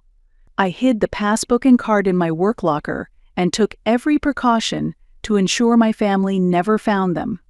5 years ago, I began a small-scale real estate investment anonymously. It started with a unit in an old apartment, which I renovated and subleased for profit. Using the profits from that, I invested in slightly larger properties and gradually expanded the scale. My investment strategy was cautious and reliable. I conducted thorough market research and analyzed location conditions and future potential in detail before purchasing a property. I also made use of my experience as a cleaner to determine which properties would be easier to manage and yield long-term profits. Because my cleaning job took me into various buildings, being able to assess the structure and condition of facilities firsthand was a major advantage. This building has old plumbing, it's going to be a problem later. With this location, I'm sure I can find tenants easily. These on-the-ground instincts helped guide my investment decisions. When I purchased my first property, the real estate agent looked down on me. "Can a cleaner really afford a property like this?" he asked in a rude tone. But I will never forget the look on his face when I paid in full with cash. I kept living a life where I worked as a cleaner during the day and spent my nights studying investment and doing side jobs. I only slept about 4 hours a night, but my hope for the future kept me going. Even under the scornful gazes of my family, I steadily increased my assets. By the second year, I owned 3 properties and earned more than $50,000 a year in rental income. In the third year, I expanded further and even purchased a small office building. My family still believed I was a poor cleaner, but in reality, my annual income had exceeded $166,670. With the success of my investments, I began planning something even bolder, entering the hotel industry. It was an ambitious plan that started with small business hotels and aimed to eventually acquire luxury resort hotels. Then, last year, a major opportunity finally came. The luxury hotel Ocean View Resort in Hawaii, which my family used every year, was facing financial difficulties and was put up for sale. Without hesitation, I submitted a bid and successfully purchased the property through an anonymous investment firm called Pacific Hospitality Group. The purchase price was $125 million. The business I had started 5 years ago, with just tens of thousands of dollars in investments, had finally succeeded in a transaction worth over $100 million. But this was only the prologue to my plan for revenge. Every year, my family spent Thanksgiving vacation at this hotel, staying at a discounted family rate. They had no idea that the hotel had changed ownership and continued treating the staff with their usual arrogance. According to reports from the hotel staff, Ethan boasted himself every year, saying, "I'm an important customer," and demanded room upgrades and complimentary services. My mother was the same, insisting, "We've been loyal guests for years," and expected special treatment as if it were a given. I had been receiving detailed reports from the hotel staff about my family's past behavior. Every time I heard how they belittled the staff and acted entitled, my resolve for revenge only grew stronger. As usual, my family planned to spend their vacation at this hotel this Thanksgiving. I told them I'd arrive a day late due to work commitments. In reality, I had already checked into the hotel the day before and was holding final meetings with the staff. The stage for my revenge was perfectly set. I had given specific instructions to the hotel staff, who picked me up from the airport in a luxury car. I will be checking in under the name Claire Thompson, but under no circumstances should my family be told that I am the owner of this hotel. When I reunited with my family in the hotel lobby, their attitudes were exactly the same as always. My mother frowned at my modest clothes and sighed. "You could have at least dressed better. It's embarrassing to see your clothes in such a luxury hotel. Claire, can you carry our bags to the room?" Ethan said casually. "And take everyone's suitcases too. You're used to heavy lifting, aren't you?" I was humiliated in front of the other hotel guests who were watching us. But I nodded silently and started carrying the bags. In my heart, I was finalizing the last part of my revenge plan. While carrying the luggage to their rooms, I overheard their conversation. "I'm glad we got the family discount again this year. It's helpful having Claire around to work for free. She's a cleaner, so this kind of task suits her." Each of their words only fueled the fire of my revenge. But I kept a calm expression and carried on silently. At dinner, my family was enjoying a luxurious meal at the hotel restaurant. As usual, I was seated at the far end of the table and was asked to run errands like, "Bring me some wine," or "Can you replace my napkin?" "Cleaners should at least help with the cleanup," my mother said. And at that moment, I made my decision. There was no need to endure any longer. I looked my mother straight in the eyes and quietly stood up. As the attention of the entire restaurant turned to me, I raised my voice. "I have an announcement to make." My family stared at me in confusion. The surrounding guests also turned to see what was happening. "My name is Claire Thompson. I am the CEO of Pacific Hospitality Group and the owner of this Ocean View Resort." Silence fell over the restaurant. My family's faces were drained of color. "As of today, we no longer provide family discounts. I hereby declare that all guests will be treated equally. Any arrogant behavior toward the staff will no longer be tolerated." My mother opened and closed her mouth, but no words came out. Ethan turned bright red and tried to stand up, but my gaze froze him in place. "This can't be real," my father finally whispered. "For the past 5 years, while you were all looking down on me, I've been steadily building my wealth. While working as a cleaner, I studied investment at night, earned extra income through side jobs, and succeeded in real estate. And now I own the very hotel that you've been using all these years." I signaled to the hotel manager. He approached me with great respect. "Is there anything we can do for you?" At that moment, the entire restaurant froze. Not just my family, but all the other guests were staring at me. The woman they had once called Claire the cleaner was in fact the owner of the luxury hotel where they were staying. The next day, I dropped another bombshell. I revealed the results of the investigation I had conducted on my brother Ethan. "Ethan, I know that you've been pretending to be an elite businessman." At the breakfast table, I calmly began to state the facts. "In reality, you are unemployed. Over the past 3 years, you've dated 7 different women, borrowed money from them without paying back, and implied marriage to extract even more funds." Ethan's face turned pale. "What are you talking about?"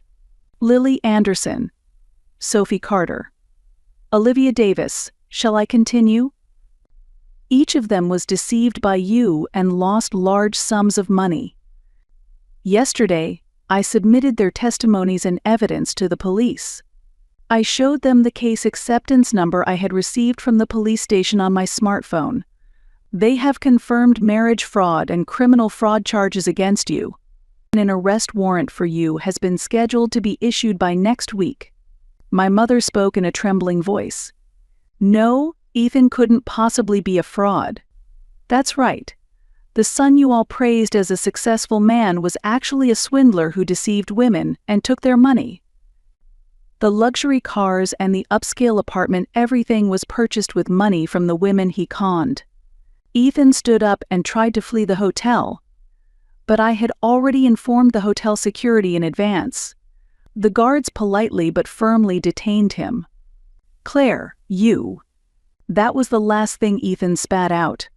After that, I gave my family a thorough education. First, I billed them for their stay at the full rate. Without any family discount, it was $416.67 per night. For 4 nights, the total came to $1,666.67. When I handed the invoice to my father, his face quickly turned pale. "There's no way I can pay this kind of money. In that case, you are free to move to another hotel." However, all other luxury hotels in Hawaii are currently fully booked. The only available rooms are at the hotels owned by my group. In fact, I had coordinated with other hotels in advance to make booking during this period extremely difficult. My family was left with only 2 choices: stay at my hotel or move to a cheap, run-down inn. With tears streaming down her face, my mother apologized. "Claire, I'm truly sorry for everything. I had no idea you had become so incredibly successful." "Successful?" I gave a cold smile. "I haven't changed at all. 5 years ago, and now I'm still the same Claire Thompson. The only thing that's changed is how all of you see me." I instructed the hotel staff to reduce the services provided to my family's room to the bare minimum. Room service was canceled. Towels were to be changed only once every 2 days. Housekeeping was simplified. You've all looked down on me for being a cleaner. So now, clean your own room. You'll get to experience firsthand just how hard my job really was. Trembling with humiliation, my father started apologizing profusely to me. "Please, Claire, put everything back the way it was. No, this is the reality. If you don't have the money, you don't get the services." When I was being looked down on as a cleaner, did any of you even once think about how I felt? By the time Thanksgiving vacation came to an end, my family's attitude had completely changed. They spoke to me respectfully and carefully watched my expression as they addressed me. But to me, the true victory wasn't their change in attitude. The true victory was that I no longer needed anyone's approval. Sitting alone in the hotel owner's office, drinking coffee, I gazed out at the beautiful ocean view. The woman once looked down on by her family as Claire the cleaner has turned out to be a businesswoman with assets worth several $millions. But more important than anything was the fact that I had learned to define my own worth. Without being swayed by others' evaluations, I had carved my own path through ability and effort. That was the true meaning of success. On the final night, my family offered to reconcile. With tears in her eyes, my mother said, "From now on, we want to respect you and support you as a family." I quietly listened to their words, but I no longer needed their approval. "I understand how you feel, but from this point on, our relationship will be entirely equal." I no longer lived to be acknowledged by anyone. After returning from Hawaii, my life changed dramatically. I quit my cleaning job and decided to focus fully on my real estate investment business. Pacific Hospitality Group grew rapidly, acquiring multiple hotels not only in Hawaii, but also across Japan.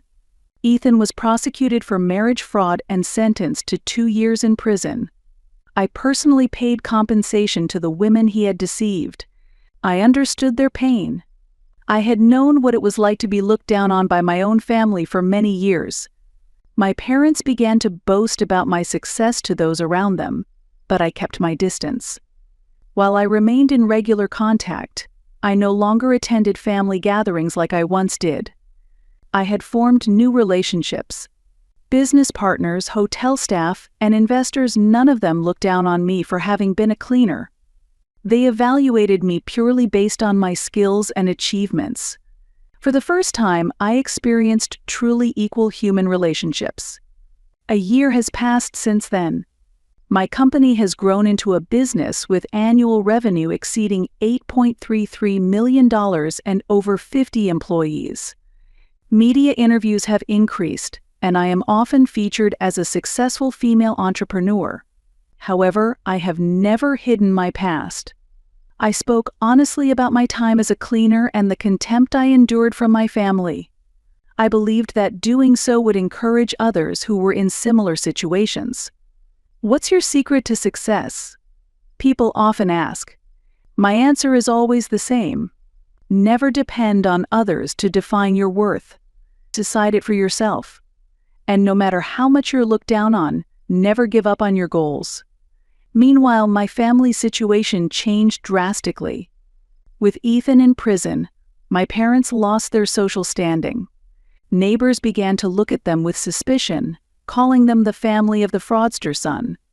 My father's health declined, and he was forced into early retirement. My mother withdrew from her social life and became isolated at home. Ironically, I had become the only success in the entire family. They sometimes asked me for financial assistance, but I never gave in. I calmly responded, "Please learn to live on your own."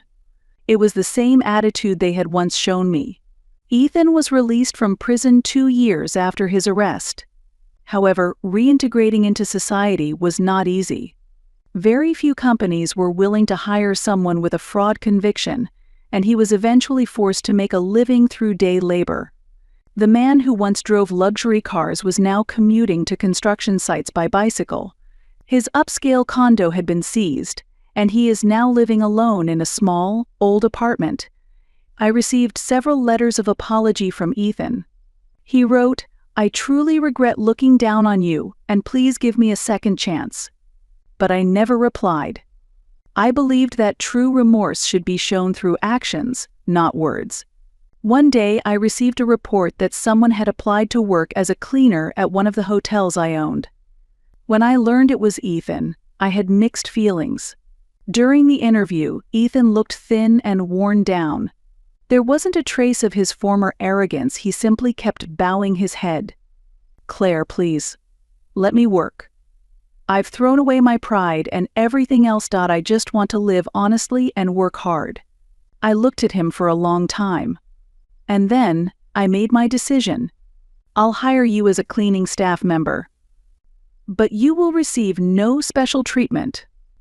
The same conditions and the same pay as any other employee. And do not tell anyone here that I'm your sister." With tears in his eyes, Ethan thanked me profusely. "Thank you, Claire. I promise I won't cause any trouble." Today, I own multiple hotels and real estate properties, with total assets exceeding $41.67 million. The woman once called Claire the Cleaner is now a highly regarded entrepreneur in the industry. Ethan works diligently as a cleaner at one of my hotels. He's never late, never complains, and completes every task assigned to him. He's earned the trust of his coworkers and is slowly regaining a more humane way of life. My parents still bow their heads to me to this day. It took them time to accept that the daughter they once looked down on had become the most successful member of the family. They now say that they genuinely respect me. However, what mattered most to me wasn't their change in attitude.